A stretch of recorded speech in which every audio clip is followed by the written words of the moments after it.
പരിശുദ്ധ നാമം ഈ അനുഗ്രഹീതമായിരിക്കുന്ന രാത്രിയിൽ വാഴ്ത്തപ്പെടുമാറാകട്ടെ. ദൈവവചനവുമായി നിങ്ങളുടെ മധ്യത്തിൽ നിൽക്കുവാൻ സർവകൃപാലുവായ കർത്താവ് സാവകാശം നൽകിയതോർത്ത് ഞാൻ ദൈവത്തിന് മഹത്വം അർപ്പിക്കുകയും ഈ ആത്മീയ ശുശ്രൂഷയ്ക്കായി എന്നെ ക്ഷണിച്ച ബഹുമാന്യ ദൈവഭൃത്യൻ ഈ സ്ഥലത്ത് ആത്മീയ ശുശ്രൂഷകളിൽ വളരെ ദീർഘവീക്ഷണത്തോടുകൂടെ പ്രതിസന്ധികളുടെയും പോരാട്ടങ്ങളുടെയും നടുവിൽ കർത്താവിനെ സേവിക്കുന്ന കർത്താവിൻ്റെ ദാസൻ പാസ്റ്റർ ജോർജ് തോമസ്, അദ്ദേഹത്തിൻ്റെ കുടുംബം, ഈ ആത്മീയ ശുശ്രൂഷയ്ക്ക് അധ്യക്ഷം വഹിക്കുന്ന ദൈവഭൃത്യൻ, പ്രാർത്ഥനാപൂർവം ഞങ്ങളെ കേൾക്കുന്ന ബഹുമാനപ്പെട്ട സദസ്, എല്ലാവർക്കും പുനരാഗമിപ്പാൻ തുടങ്ങുന്ന കർത്താവായ യേശു ക്രിസ്തുവിൻ്റെ ധന്യ തിരുനാമത്തിൽ എൻ്റെ സ്നേഹവന്ദനങ്ങൾ. ദൈവവചനവുമായി നിങ്ങളുടെ മധ്യത്തിൽ വീണ്ടും ആയിരിക്കാൻ സർവകൃപാലുവായ കർത്താവ് അവസരമൊരുക്കിയത് ജീവിതത്തിൻ്റെ ഭാഗ്യമായി കരുതുന്നു.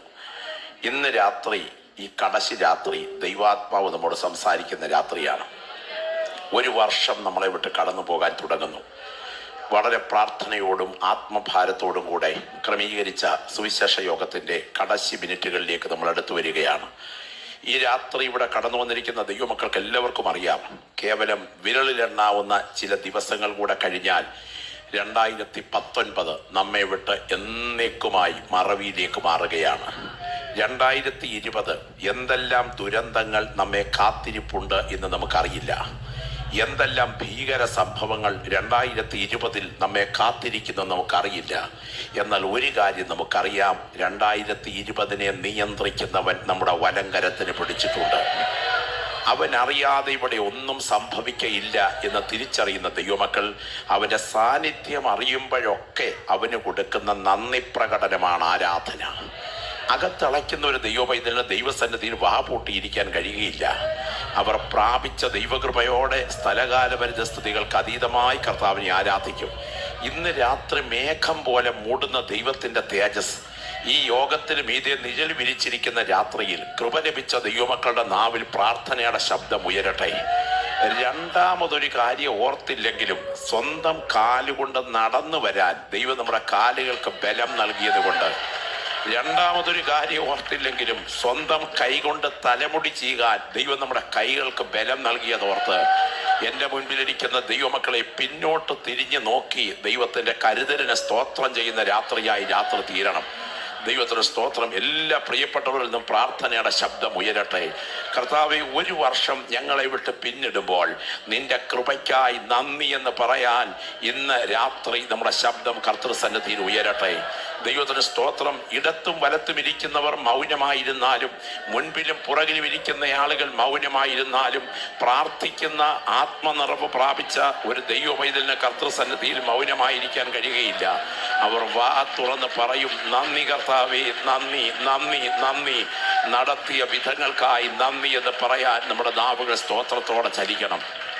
ഞാൻ പറയട്ടെ, 335 ഗ്രാം തൂക്കമുള്ള, മുഷ്ടിയുടെ വലിപ്പമുള്ള ഹാർട്ട് എന്ന ഒരു കൊച്ചു പമ്പ് ഇടനെഞ്ചിലിരുന്ന് ഇടവിടാതെ ഇടിക്കുന്നത് കൊണ്ടാണ് നമ്മൾ ഇവിടെ നിന്ന് സ്തോത്രം പറഞ്ഞുകൊണ്ടിരിക്കുന്നത്.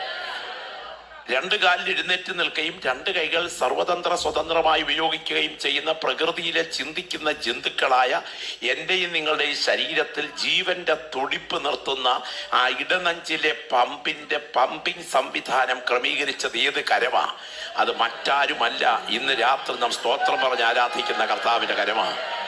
കുശവന്റെ വീട്ടിലോട്ട് ചെല്ലുമ്പോൾ മരത്തിന്റെ ചുവട്ടിൽ ഉണങ്ങാൻ വെച്ചിരിക്കുന്ന കുടത്തിനകത്ത് കൈയിട്ട് തപ്പിയിട്ട് ഇതിനകത്ത് കുശവൻ ഇല്ലാത്തതിനാൽ കുശവൻ എന്ന ഒരാൾ ജീവിച്ചിരിപ്പില്ല, ഈ കലം സ്വാഭാവികമായി ഇങ്ങനെ ഉണ്ടായി വന്നതാണ് എന്നൊരാൾ പറഞ്ഞാൽ അവനെ മാനസിക രോഗാശുപത്രിയിൽ തന്നെ ചികിത്സിക്കണം. എടാ, കുശവനാണെങ്കിൽ കുശവൻ കുടത്തിനകത്തല്ല, കുശവൻ കുടത്തിന് അതീതനാണ്. അങ്ങനെയാണെങ്കിൽ പ്രപഞ്ച സൃഷ്ടിതാവായ മഹാദൈവം ഈ പ്രകൃതിക്കകത്തല്ല, ഈ പ്രകൃതിക്ക് അതീതനാണ്. എന്നാൽ കുടത്തേലോട്ടൊന്ന് ശരിക്ക് ശ്രദ്ധിച്ചാൽ കുശവന്റെ കരവൈദഗ്ധ്യം എത്ര വലുതാണെന്ന് ഈ കുടം തെളിവാണ്. കുടം കാരണവും കുശവൻ കാര്യവുമാണെങ്കിൽ, കാര്യവും കുശവൻ കാരണവുമാണെങ്കിൽ ഇന്ന് രാത്രി ഓർക്കുക, ഈ രാത്രി നെഞ്ചത്തോട്ട് കൈവച്ച് പറയണം, ഈ കുടമാകുന്ന ശരീരത്തിന്റെ കാര്യമായ ഒരു കുശവൻ പുറകിലുണ്ട്.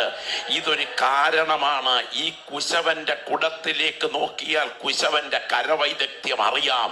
അതുകൊണ്ട് തന്നെ സ്തോത്രം ചെയ്ത് ആരാധിക്കണം.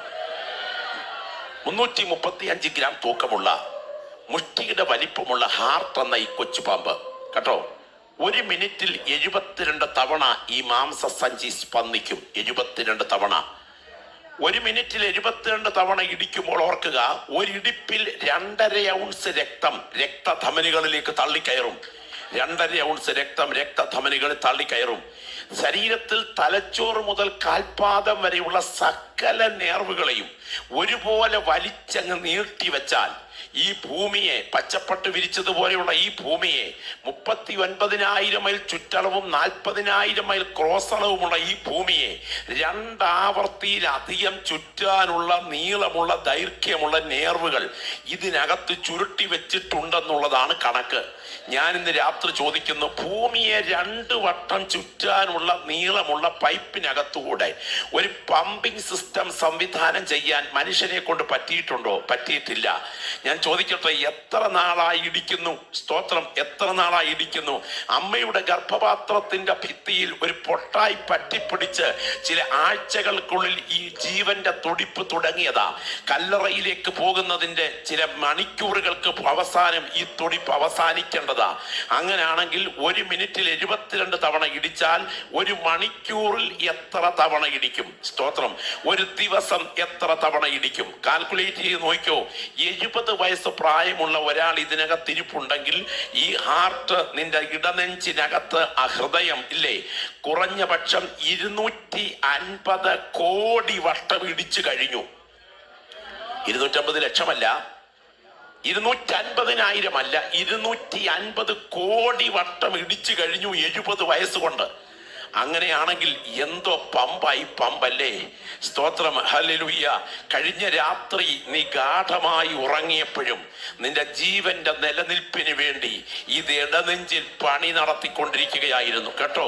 ഇന്ന് രാത്രി ഇതിനിടയിൽ 2019 ദിവസങ്ങളിൽ ഒന്നിൽ ഇതിനൊന്ന് ഇടവേള വന്ന് പണി മുടക്കിയിരുന്നെങ്കിൽ മൂക്കിൽ പഞ്ഞി വെച്ച് അടുത്ത മോർച്ചറിയിൽ ഇരുന്നേനെയും. കൃപയാൽ കണ്ണിനെ കണ്ണുനീരിൽ നിന്നും കാലിനെ ഇടർച്ചയിൽ നിന്നും ജീവനെ മരണത്തിൽ നിന്നും സൂക്ഷിച്ച് ആരോഗ്യത്തോടെ ഇന്ന് രാത്രി ഈ ഒടുവിലത്തെ ദിവസങ്ങൾക്കുള്ളിൽ ദൈവം കൊണ്ടുവന്നത് എൻ്റെ കരുത്തല്ല, ദൈവത്തിന്റെ കൃപയാണെന്ന് അകത്ത് ബോധ്യമുള്ള ഒരു ദൈവപൈതരുന്ന രാത്രി ഇതിനകത്തിരിപ്പുണ്ടെങ്കിൽ വായിൽ തെർമോമീറ്ററും കടിച്ചു പിടിച്ച് ഡോക്ടറിന്റെ മുൻപിൽ രോഗിയിരിക്കുന്നത് പോലെയല്ല, ശവക്കോട്ടയിൽ കുരിശു കുത്തിനാട്ടി നിർത്തിയിരിക്കുന്നത് പോലെയുമല്ല. പ്രാപിച്ച ദൈവകൃപയോടുകൂടെ ആത്മാവിൽ ആരാധിച്ചിട്ട് പറയണം, എന്റെ കരുത്തല്ല, നിന്റെ കൃപ, നിന്റെ കൃപ. ഈ രാത്രി മേഘം പോലെ മൂടുന്ന ദൈവത്തിന്റെ തേജസ് ഈ യോഗത്തിന് മീതെ നിഴൽ വിരിക്കുന്നു. പ്രാർത്ഥിക്കുന്ന ദൈവമക്കൾ ഒന്നിച്ച് ജാഗരിക്കുന്ന രാത്രിയായി രാത്രി തീരട്ടെ. ഞാനിന്ന് രാത്രി ആത്മാവിൽ കാണുന്നു, ഈ യോഗത്തിന്റെ ഒടുവിലത്തെ രാത്രി ദൈവപ്രവർത്തിയുടെ രാത്രിയാണ്. ഈ രാത്രി ഇവിടെ ഒരു യുദ്ധം നടക്കുന്ന രാത്രിയാണ്. ദൈവമക്കളുടെ കണ്ണുകൾക്ക് കാണാൻ കഴിയത്തില്ലെങ്കിലും ആത്മ കണ്ണുകൾക്ക് കാണാം. എക്സ്റേയുടെ ദൃഷ്ടി, റേസുകൾ കാണാൻ എൻ്റെ കണ്ണിന് ശക്തിയില്ലെങ്കിലും, അൾട്രാ വയലറ്റ് റേസുകൾ കാണാൻ എൻ്റെ കണ്ണിന് ശക്തിയില്ലെങ്കിലും, ഇൻഫ്രാറെഡ് റേസുകൾ കാണാൻ എൻ്റെ കണ്ണിന് ശക്തിയില്ലെങ്കിലും, ഇന്ന് രാത്രി പറയാം, എൻ്റെ കണ്ണിന് കാണാൻ കഴിയാത്തൊരു ആത്മലോകം ഇതിന്റെ പുറകിലുണ്ട്. ദൈവത്തിന്റെ ദൂതന്മാർ ഇന്ന് രാത്രി കൺവെൻഷന് മീതെ പറന്നിറങ്ങിയിട്ടുണ്ട്. ഈ ദേശത്തെ അടക്കി ഭരിക്കുന്ന ഇരുട്ടിന്റെ ശക്തികളോട് ഇവിടെ ആത്മീയ പോരാട്ടം നടക്കുന്ന രാത്രിയാണ്. അത് തിരിച്ചറിയുന്ന ദൈവമക്കളുടെ നാവിൽ പ്രാർത്ഥനയുടെ ശബ്ദം ഉയരണം. ഓരോ കൃപ ലഭിച്ച ദൈവമക്കളും ആത്മാവിൽ പോരാടി പ്രാർത്ഥിച്ചു തുടങ്ങട്ടെ. ദൈവത്തിന് സ്തോത്രം, ദൈവത്തിന് സ്തോത്രം. ഈ രാത്രി നിങ്ങളുടെ വിലപ്പെട്ട ശ്രദ്ധയെ വിശുദ്ധ തിരുവെഴുത്തിലേക്ക് ഞാൻ സ്വാഗതം ചെയ്യുകയാണ്. നമുക്ക് തിരുവെഴുത്ത് തുറക്കാം. ലൂക്കോസിന്റെ സുവിശേഷം, ലൂക്കോസിന്റെ സുവിശേഷം 13-ാം അധ്യായം. എല്ലാ പ്രിയപ്പെട്ടവരും വേദഭാഗം തുറന്ന് നിങ്ങളുടെ ശ്രദ്ധയെ അതിലേക്ക് ഊന്നുവാൻ ഞാൻ ക്ഷണിക്കുകയാണ്. ലൂക്കോസിന്റെ സുവിശേഷം 13-ാം അധ്യായം, അതിന്റെ 6 മുതൽ 9 വരെയുള്ള വാക്യങ്ങൾ ശബ്ദമുയർത്തി ഒരാൾ വായിച്ച് സഹായിക്കും. ലൂക്കോസിന്റെ സുവിശേഷം 13-ന്റെ 6 മുതൽ 9 വരെ വായിച്ചാണ്. ഒരു ഉച്ചഭാഷണിയുടെ സഹായമുണ്ടെങ്കിൽ നന്നായിരുന്നു. ഒരു മൈക്രോഫോൺ കൊടുത്താൽ വളരെ ശാന്തമായി ആ ഭാഗം എടുത്ത് നിങ്ങളുടെ ചിന്ത, നിങ്ങളുടെ ശ്രദ്ധ, നിങ്ങളുടെ സ്മൃതിപദം ആ ഭാഗത്തേക്ക് കേന്ദ്രീകരിക്കുക. ലൂക്കോസിന്റെ സുവിശേഷം 13-ാം അധ്യായത്തിന്റെ 6 മുതൽ വായിച്ചാണ്. അവൻ ഈ ഉപമയും പറഞ്ഞു. അവൻ ഈ ഉപമയും പറഞ്ഞു. ഒരുത്തന് തന്റെ മുന്തിരിത്തോട്ടത്തിൽ നട്ടിരുന്ന ഒരു അത്തിവൃക്ഷമുണ്ടായിരുന്നു. അവൻ അതിൽ ഫലം തിരഞ്ഞു വന്നു, കണ്ടില്ലതാനും. അവൻ തോട്ടക്കാരനോട്, ഞാനിപ്പോൾ 3 സംവത്സരമായി ഈ അത്തിയിൽ ഫലം തിരഞ്ഞു വരുന്നു, കാണുന്നില്ലതാനും. അതിനെ വെട്ടിക്കളക, അത് നിലത്തെ നിഷ്ഫലമാക്കുന്നത് എന്തിന് എന്ന് പറഞ്ഞു. അതിന് അവൻ, കർത്താവേ, ഞാൻ അതിന് ചുറ്റും കിളച്ച് വളമിടുവോളം ഈ ആണ്ടും കൂടെ നിൽക്കട്ടെ. മേലാൽ കായ്ച്ചില്ലെങ്കിലോ ഇല്ലെങ്കിൽ വെട്ടിക്കളയാമെന്ന് ഉത്തരം പറഞ്ഞു. നമുക്ക് ഒരു നിമിഷം തലകളെ വണക്കാം, നമ്മുടെ കണ്ണുകളെ അടയ്ക്കാൻ പ്രാർത്ഥിക്കാം. മേലാൽ കായ്ച്ചെങ്കിലോ ഇല്ലെങ്കിൽ വെട്ടിക്കളയാം എന്ന് പറഞ്ഞു. ആ വലത് കരങ്ങൾ ഉയർത്തിപ്പിടിച്ച് ശബ്ദമുയർത്തി എല്ലാവരും പ്രാർത്ഥിക്കാൻ തുടങ്ങിക്കാട്ടെ. Glory, hallelujah, hallelujah, hallelujah. നീട്ടിക്കിട്ടിയ 4ാമത്തേതും അവസാനത്തേതുമായ വർഷത്തിന്റെ ഒടുവിലത്തെ ദിവസങ്ങളാണോ ഇത്? ആർക്കറിയാം? ആ കരങ്ങൾ ഉയർത്തിപ്പിടിച്ച് കർത്താവിനോട് ശബ്ദം ഉയർത്തി പറഞ്ഞാട്ടെ, എന്നെ കഴുകണമേ കർത്താവേ. ഇന്ന് രാത്രി ഒരു സാധാരണ പ്രസംഗമല്ല ഈ പുൾപിറ്റിൽ ഉയരേണ്ടത്. ഇന്ന് രാത്രി അസാധാരണമായൊരു ദൈവശബ്ദം ഇവിടെ മുഴങ്ങണം. ഇടനെഞ്ചു പൊട്ടിക്കരയുന്ന, ചങ്കുരുകത്തക്ക വിധത്തിൽ കരയുന്ന ചില പ്രിയപ്പെട്ടവരുടെ നിലവിളിയുടെ ശബ്ദം ഇവിടെ ഉയരണം. വലത് കരങ്ങൾ ഉയർത്തിപ്പിടിച്ച് പ്രാർത്ഥിക്കാവുന്ന എല്ലാ സഹോദരങ്ങളും ആ വലത് കരങ്ങൾ ഉയർത്തിപ്പിടിച്ച് ശബ്ദം ഉയർത്തി പ്രാർത്ഥിച്ചു തുടങ്ങിക്കാട്ടെ. പരിശുദ്ധനായ ഞങ്ങളുടെ ദൈവമേ, സ്വർഗസ്ഥ പിതാവേ, സാധുക്കളും ഏഴുകളും മൺകീടങ്ങളും ബലഹീനരും അയോഗ്യരും അപാത്രരും ഏതുമില്ലാത്തവരുമായി കിടന്ന ഞങ്ങളെ തിരുമേനിയുടെ സ്നേഹത്താൽ വിടുവിച്ചടുപ്പിച്ച് ദൈവപുത്രന്റെ രക്തത്താൽ കഴുകി വിശുദ്ധീകരിച്ച് ദൂതന്മാർക്ക് പോലും സംബോധന ചെയ്യുവാൻ അധികാരമില്ലാത്ത നിലയിൽ അപ്പച്ച എന്ന് വിളിപ്പാൻ പുത്രത്വത്തിന്റെ അധികാരവും പദവിയും നൽകിയ തിരഞ്ഞെടുപ്പോർത്ത് ഞങ്ങൾ തിരുമേനിക്ക് സ്തോത്രം ചെയ്യുന്നു. ഇന്ന് രാത്രിയിൽ ജീവന്റെ വചനം വായിച്ചിരിക്കുന്നു. ഹൃദയങ്ങളോട് അങ്ങയുടെ ആത്മാവ് സംവാദിക്കണമേ. ബലഹീനനും അപ്രാപ്തനുമായി എളിയവനെ അങ്ങയെ പ്രതിനിധീകരിപ്പാൻ, അങ്ങയെ പ്രതിധ്വനിപ്പിപ്പാൻ കൃപ പകരണമേ. യേശുവിൻ നാമത്തിൽ തന്നെ കരമുയർത്തി സ്തോത്രം ചെയ്താട്ടെ. തികച്ചും ഏകാഗ്രതയോടെ വളരെ പ്രാർത്ഥനയോടെ ഈ രാത്രി നിങ്ങൾ കർത്തൃസന്നിരിക്കണം. ഞാനിവിടെ സംസാരിക്കുന്നത് എന്താണെന്ന് നിങ്ങൾക്ക് നന്നായി ഗ്രഹിക്കാൻ കഴിയണം എന്ന് ഞാൻ ആത്മാർത്ഥമായിട്ട് ആഗ്രഹിക്കുകയാണ്. നമുക്കൊക്കെ അറിയാം, നമ്മുടെ നാട്ടിൽ കലാപരിപാടികളുടെ ഭാഗമായി മിമിക്രിയും മോണാക്റ്റും ഒക്കെ നടത്താറുണ്ട്. മിമിക്രിക്കാരും മോണാക്ട് നടത്തുന്നവരും ഒക്കെ സ്റ്റേജിലെത്തിയാൽ അവരുടെ മുഖഭാവത്തിനും എന്തിന് അവരുടെ പൊരിയക്കൊടിയുടെ ചലനത്തിന് പോലും ഒരു ഹാസ്യത്തിന്റെ സ്പർശനമുണ്ട്. 1.5 മണിക്കൂർ ഒരു മിമിക്രി ആർട്ടിസ്റ്റിന്റെ കോപ്രായങ്ങൾ കണ്ട് അതിനു മുൻപിൽ കുടഞ്ഞിട്ട് ചിരിക്കുന്ന ആളുകൾ ആസ്വദിച്ച് വീട്ടിൽ പോയി കഴിഞ്ഞാലും ഉറക്കത്തിനിടയിലും ഓർത്തോർത്ത് ചിരിക്കുമെന്ന വയ്പ്. സ്തോത്രം. ഇതുപോലെ ആത്മീയ ശുശ്രൂഷയിലെ മിമിക്രി ആർട്ടിസ്റ്റുകളും ആത്മലോകത്തിൽ കുറവല്ല. എന്നാൽ ഇന്ന് രാത്രി നിങ്ങളുടെ നടുവിൽ ഒരു മിമിക്രി ആർട്ടിസ്റ്റായി നിൽക്കാനല്ല ദൈവം എന്നെ അയച്ചത്. നിങ്ങൾ ചിരിച്ചെഴുന്നേൽക്കണം എന്നല്ല ദൈവം ആഗ്രഹിക്കുന്നത്, നിങ്ങൾ കരഞ്ഞെഴുന്നേൽക്കണമെന്നാണ് ദൈവം ആഗ്രഹിക്കുന്നത്. ഈ രാത്രി നിങ്ങൾ കിടന്നുറങ്ങുന്ന കിടപ്പറ നിങ്ങളുടെ മരണയറയായി മാറിയാൽ, നിങ്ങളുടെ കണ്ണ് തുറന്നാൽ നിങ്ങൾ നിത്യതയിലാകത്തക്ക വിധം നിങ്ങളെ ഒരുക്കിയെടുക്കുന്ന രാത്രിയായി രാത്രി തീർക്കാനാണ് ദൈവാത്മാവ് ഞങ്ങളെ ഇവിടെ അയച്ചിരിക്കുന്നത്. അങ്ങനെയാണെങ്കിൽ ഇന്ന് രാത്രി നിങ്ങളോട് ദൈവം വ്യക്തിപരമായി ഇടപെടട്ടെ എന്ന് ഞങ്ങൾ പ്രാർത്ഥിക്കുന്നു. ഈ സൂചിക്കുഴയിൽ നൂല് കയറ്റുമ്പോൾ സഹോദരിമാർക്ക്, വിശേഷിച്ച് തയ്യൽക്കാർക്കുള്ള ഒരു ഏകാഗ്രതയുണ്ട്. ഇതുപോലെ വേണം കർത്തൃസ്ഥലിൽ ഇരിക്കാൻ എന്ന് ഞാൻ ഉപമയിലൂടെ അങ്ങ് പറയുകയാണ്. അതുകൊണ്ട് ഈ കാര്യം നിങ്ങളുടെ മനസ്സിൽ നന്നായി പതിയുവാനായിട്ടിടയാകട്ടെ. നമ്മുടെ വാഴ്ത്തപ്പെട്ട കർത്താവ് ചരിത്ര പ്രസിദ്ധമായ പ്രാവചനിക പ്രസക്തിയുള്ള ഭാവികാല പ്രവചനങ്ങളോട് വലിയ ബന്ധമുള്ള ഒരു ഗൗരവമേറിയ ഉപമ തന്റെ ശിഷ്യന്മാരുടെയും സദൃശ്യ ശ്രോതാക്കളുടെയും നടുവിൽ അവതരിപ്പിക്കുകയാണ്. ആ അവതരിപ്പിക്കുന്ന ഉപമയുടെ പശ്ചാത്തലം എന്ന് പറയുന്നത്, ആ ഉപമ ഒരു അത്തിവൃക്ഷത്തിന്റെ ഉപമയാണ്. ആ ഉപമ ഫലം കായ്ക്കാത്ത അത്തിക്ക് വന്ന പ്രത്യാഘാതത്തിന്റെ ചിത്രം പരിശുദ്ധാത്മാവ് രേഖപ്പെടുത്തിയിരിക്കുകയാണ്. ഈ വേദഭാഗത്തിൽ നിന്നുകൊണ്ട് ഫലം കായ്ക്കുവാൻ ഒരു ക്ഷണത്തോടൊപ്പം തന്നെ നമ്മളുടെ ഒരു വർഷം നമ്മളെ വിട്ട് പിരിയുന്ന സമയത്ത് മാനസാന്തരത്തിന് ദൈവം അനുവദിച്ച കരുണയുടെ കാലങ്ങൾ തീരാറായി എന്നൊരു തിരിച്ചറിവിലേക്ക് പരിശുദ്ധാത്മാവ് ഈ സദസ്സിനെ കൊണ്ടുവരുവാനായിട്ട് ആഗ്രഹിക്കുന്നു. ഒരിക്കൽ കൂടെ ഞാൻ എൻ്റെ സന്ദേശത്തിന്റെ തലക്കെട്ട് ആവർത്തിക്കട്ടെ. മാനസാന്തരത്തിന് ദൈവം അനുവദിച്ച കരുണയുടെ കാലങ്ങൾ അവസാനിക്കുന്നതിന് മുൻപ് ഫലം കായ്ക്കാൻ ഒരുങ്ങുന്ന രാത്രിയായി ഇന്ന് രാത്രി തീരണം. ഈ അത്തിയിലേക്ക് എൻ്റെ ശ്രോതാക്കളുടെ ശ്രദ്ധയെ ക്ഷണിക്കുകയാണ്. ഈ അത്തിയെ നിങ്ങൾ ഒന്ന് പരിചയപ്പെടുക. അതിൻ്റെ 13-ാമത്തെ വാക്യം. ഈ അത്തിക്ക് 7 പ്രത്യേകതകളുള്ള അത്തിയാണ്. ഈ സാധാരണ അത്തിയല്ല ഇത് 7 പ്രത്യേകതകൾ ഉള്ള അത്തിയാണ്. ഒന്ന്, ഇതിൻ്റെ 6-ാമത്തെ വാക്യം. അവൻ ഈ ഉപമയും പറഞ്ഞു, ഒരുത്തന് തന്റെ മുന്തിരിത്തോട്ടത്തിൽ നട്ടിരുന്നൊരു അത്തിവൃക്ഷം ഉണ്ടായിരുന്നു. ശ്രദ്ധിക്കുക, ഈ അത്തി സാധാരണ അത്തിയല്ല, ഇത് ഒഴുകിക്കയറി വന്നതല്ല, ഇതിനെ പാട്ടത്തിന് പിടിച്ചതല്ല, ഇതിനെ ചിട്ടിക്കെടുത്തതല്ല, ഇതിനെ ഒറ്റയ്ക്ക് പിടിച്ചതല്ല, ഇതിനെ നട്ടു വളർത്തി പദവി നൽകിയതാണ്. ഇത് നിൽക്കുന്നത് മുന്തിരിത്തോട്ടത്തിനകത്താണ്. മുന്തിരി ആത്മീയ നിലവാരത്തിന്റെ സൂചനയാണെങ്കിൽ, അത്തി രാഷ്ട്രീയ നിലവാരത്തിന്റെ സൂചനയാണെങ്കിൽ, ഇത് മുന്തിരിത്തോട്ടത്തിനകത്ത് നടപ്പെട്ടിരിക്കുന്നു. ഇത് സാധാരണയല്ല, ഇത് പദവി നൽകി ആക്കി വയ്ക്കപ്പെട്ടിരിക്കുകയാണ്. ഞാനൊരു ദൂത് ഇന്ന് രാത്രി വിളിച്ചു പറയട്ടെ, നിന്റെ ഭൗതികത്തിന്റെ നിലനിൽപ്പ് നിന്റെ ആത്മീയത്തിന്റെ നിലനിൽപ്പിന് അടിയിൽ വേരോടി നിൽക്കണം. സ്തോത്രം. അതിന്റെ ആത്മീയതയുടെ അടിത്തറ തകർന്നാൽ അധികം താമസിക്കാതെ നിന്റെ ഭൗതികതയുടെ അടിത്തറ തകരും. സ്തോത്രം. യേശു ക്രിസ്തുവിനെ ക്രൂശിച്ചുകൊണ്ട് യഹൂദന്റെ ആത്മീയത്തിന്റെ അടിത്തറ തകർന്നു. അടുത്ത 70-70 ഈ ടൈറ്റസിന്റെ ആക്രമണത്തിൽ അവരുടെ ഭൗതികത്തിന്റെ അടിത്തറയെ ദൈവം തകർത്തു. നിന്റെ ആത്മീയത കൃപയിലാണെങ്കിൽ നിന്റെ ഭൗതികതയെ നിലനിർത്താൻ കഴിവുള്ള ഒരു കരവും ഇതിന്റെ പുറകിൽ ചലിച്ചുകൊണ്ടിരിക്കുകയാണ്. ഈ അത്തിയിലേക്ക് നിങ്ങൾ ശ്രദ്ധിക്കണം. ഈ അത്തി സാധാരണ അത്തിയല്ല, ഈ അത്തി പദവി നൽകി മാനിച്ച് കൊണ്ടുവന്ന നട്ടയത്തിയാണ്. ഇത് ഒഴുകിക്കയറി വന്നതല്ല.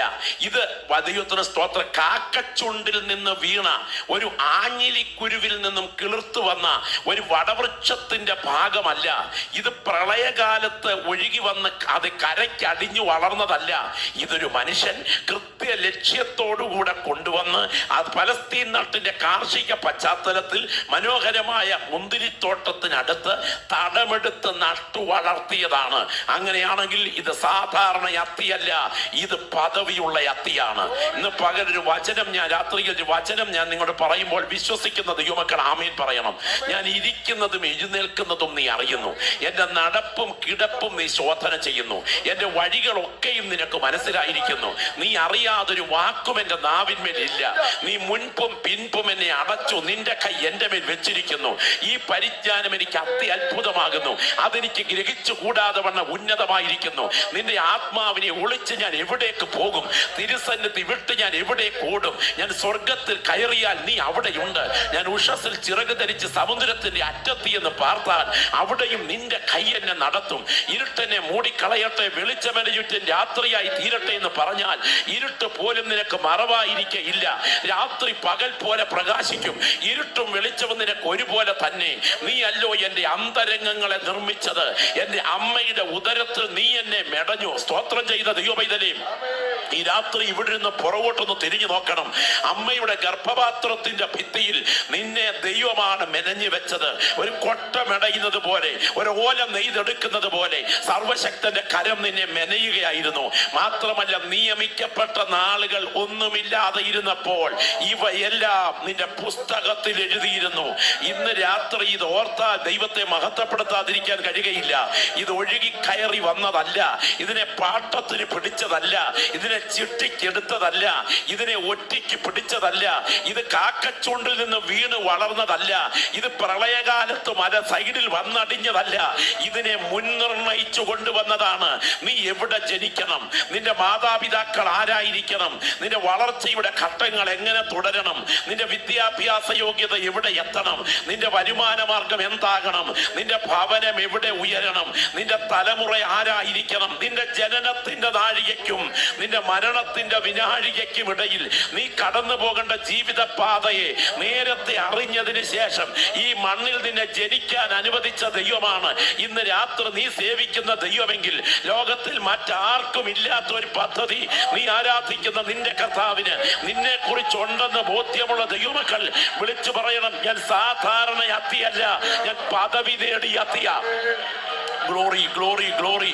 ഇസഹാക്കിന്റെ അന്ധതയുടെ പുറകിൽ ഒരു കരം ചലിച്ചെങ്കിൽ, എസ്തേറിന്റെ അനാഥത്വത്തിന്റെ പുറകിൽ ഒരു കരം ചലിച്ചെങ്കിൽ, രൂത്തിന്റെ കുടുംബ തകർച്ചയുടെ പുറകിൽ ഒരു കരം ചലിച്ചെങ്കിൽ, നവോമിയുടെ കയ്പിന്റെ പുറകിൽ ഒരു കരം ചലിച്ചെങ്കിൽ, ഇയ്യോബിന്റെ ശോധനയുടെ പുറകിൽ ഒരു കരം ചലിച്ചെങ്കിൽ, നിനക്കെതിരെ വന്നിട്ടുള്ള പ്രതികൂലങ്ങൾക്ക് നടുവിൽ നിന്നെ ഇരുട്ടിന്റെ കരങ്ങളിൽ വിട്ടുകൊടുക്കാതെ ഒരു മന്ത്രപ്രയോഗത്തിനും ക്ഷുദ്രവാദത്തിനും ഒരു ആഭിചാരത്തിനും ഒരു ഏലസിനും തകിടിനും ഒരു ആവാഹിച്ചുവിട്ട ദുരാത്മ വ്യാപാരത്തിനും നിന്നെ തകർക്കാൻ അനുവദിക്കാതെ എന്റെ ദൈവം മതിൽ കെട്ടി പരിപാലിച്ച ദൈവത്തിന്റെ കരുതൽ തിരിച്ചറിയുന്ന ദൈവമക്കൾ വിളിച്ചു പറയണം, ഈ അത്തി സാധാരണ അത്തിയല്ല, ഇത് തടമെടുത്ത് മതിൽക്കെട്ടിനകത്ത് വളർത്തിയ ആ പദവിയുള്ള അത്തിയാണ്. ഇനി മാത്രമല്ല, അവിടെ അടുത്ത പ്രയോഗം ശ്രദ്ധിക്കുക. ഈ അത്തിയുടെ പദവിയാണ് ഒന്നാമത് ഞാൻ പറഞ്ഞത്. രണ്ട്, ഈ അത്തിയുടെ സ്ഥാനം. മുന്തിരി തോട്ടത്തിൽ നട്ടിരുന്ന ഒരു അത്തിവൃക്ഷം. കരങ്ങളൊന്ന് ഉയർത്തി കർത്താവിന് സ്തോത്രം ചെയ്യാമോ? ഞാൻ ഈ പറയുന്നത് നിങ്ങളുടെ മനസ്സിലേക്ക് ആകുന്നുണ്ടെന്നാണ് എന്റെ ചിന്ത. ദൈവത്തിന് സ്തോത്രം. ഈ രാത്രി വിവേചിച്ചറിയാൻ നമ്മുടെ കണ്ണൊന്ന് തുറക്കണം. നമ്മൾ ഇന്ന് രാത്രി സാധാരണക്കാരാകരുത്, നമ്മൾ ഇന്ന് രാത്രി വിലയിരുത്തുന്നവരായിരിക്കണം. പരിശുദ്ധാത്മാവ് രാത്രി നിങ്ങളോട് പറയുന്നത്, നിങ്ങൾ നിങ്ങളുടെ ജീവിതത്തെ വിലയിരുത്താനായിട്ട് ക്ഷണിക്കപ്പെട്ടിരിക്കുകയാണ്. നമ്മൾ പലപ്പോഴും മറ്റുള്ളവരെ നോക്കിയാണ് നമ്മളെ വിലയിരുത്തുന്നത്. ഒരാൾ പറഞ്ഞു, അമേരിക്കയിൽ കറണ്ട് പോയാൽ ഉടൻ തന്നെ ഇലക്ട്രിസിറ്റി ഓഫീസിന്റെ പ്രധാനപ്പെട്ട ജനറേറ്റിംഗ് ഓഫീസിലേക്ക് വിളിച്ചവർ ചോദിക്കും, എന്താ കറണ്ട് പോയതിന്റെ കാര്യമെന്ന്. ജപ്പാനിൽ കറണ്ട് പോയാൽ അവർ അവരുടെ ഫ്യൂസ് അതെ ആ ബോക്സ്, ആ പ്രധാനപ്പെട്ട ബോക്സ് സിസ്റ്റം തുറന്നു നോക്കും, ഇതിനകത്ത് ഫ്യൂസ് പോയിട്ടുണ്ടോ എന്ന്. എന്നാൽ കേരളത്തിൽ കറണ്ട് പോയാൽ ജനലിൽ കൂടെ തലയിട്ട് അടുത്ത വീട്ടിലോട്ട് നോക്കും, അവിടെ ഉണ്ടോ എന്ന്. സ്തോത്രം കേട്ടോ. ഇത്രയേ ഉള്ളൂ. നമുക്ക് മറ്റുള്ളതൊന്നും അന്വേഷിച്ചിട്ട് കാര്യമില്ല. അടുത്തിരിക്കുന്നവരില്ലെങ്കിൽ നമുക്കുമില്ല, സാരമില്ല. ഇത് വിലയിരുത്തലല്ല. ഇന്ന് രാത്രി നിങ്ങൾ ഈ യോഗം കഴിഞ്ഞ് എഴുന്നേറ്റ് പോകുന്നതിന് മുമ്പ് നിങ്ങളെ തന്നെ ഒന്ന് വിലയിരുത്തണം. മഹാന്മാരുടെ ഏറ്റവും വലിയ പ്രത്യേകത, അവർ കൈകെട്ടി കാലും പൂട്ടിയിരുന്ന് ഉറങ്ങുന്നവരല്ല, അവർ അവരവരെ തന്നെ വിലയിരുത്തുന്നവരാണ്. ഇന്ന് രാത്രി യോഗം കഴിഞ്ഞ് എഴുന്നേൽക്കുന്നതിന് മുമ്പ് ഒരു വിലയിരുത്തൽ നടക്കണം. ഒരിക്കൽ മഹാത്മാഗാന്ധി ട്രെയിനിലോട്ട് കയറാൻ തുടങ്ങുന്ന സമയം അദ്ദേഹത്തിന്റെ ഒരു കാലിലെ ചെരുപ്പ് ഈ റെയിൽവേ ട്രാക്കിനിടയിലോട്ട് അങ്ങ് വീണുപോയി. പെട്ടെന്ന് അദ്ദേഹത്തെ തിരക്കി ഒരു വലിയ പറ്റം ആളുകളാണ് വണ്ടിയിലോട്ട് കയറാൻ തുടങ്ങുന്നത്. അപ്പൊ അദ്ദേഹം പറഞ്ഞു, നിക്ക്. എല്ലാവരും ശ്രദ്ധിച്ചു. അദ്ദേഹം ശാന്തമായി കുനിഞ്ഞ് മറ്റേ കാലിലെ ചെരുപ്പെടുത്ത് ആ ട്രാക്കിലേക്ക് വീണ ചെരുപ്പിന്റെ കറക്റ്റ് പൊസിഷനിലേക്ക് ഇട്ടു. ഉടനെ കൂടെയുള്ള ആൾക്കാർ ചോദിച്ചു, അങ്ങെന്തായി കാണിച്ചേ? ഒരു കാലിലെ ചെരുപ്പ് ഊരിപ്പോയി, അപ്പൊ അടുത്ത കാലിലെ ചെരുപ്പൂരി കൃത്യം അതേ പൊസിഷൻ കിട്ടുന്നതിന്റെ കാര്യം എന്താ? അപ്പൊ അദ്ദേഹം പറഞ്ഞു, ഞാൻ ആ പ്രതിസന്ധി ഒന്ന് വിലയിരുത്തി. അപ്പൊ എനിക്ക് മനസ്സിലായി, ഒറ്റ ചെരുപ്പ് കിട്ടിയിട്ട് എനിക്ക് വലിയ പ്രയോജനമൊന്നുമില്ല. ചെരുപ്പില്ലാതെ പോകാൻ എന്നെ കൊണ്ട് പറ്റില്ല. ഇനിയും ട്രാക്കിൽ കിടക്കുന്ന ഒരു ചെരുപ്പ് ഒറ്റയ്ക്ക് ഒരുത്തന് കിട്ടിയാൽ അവനും പ്രയോജനമൊന്നുമില്ല. കിട്ടുകയാണെങ്കിൽ കിട്ടുന്നവന് രണ്ടും കൂടെ കിട്ടട്ടെ എന്ന് വിചാരിച്ചാൽ ഞാൻ ഊരിയ വിട്ടതെന്ന്. നമ്മളെ സംബന്ധിച്ചിടത്തോളം വിലയിരുത്തലൊന്നുമില്ല, പോന്ന പോക്കിനങ്ങ് പോവുക.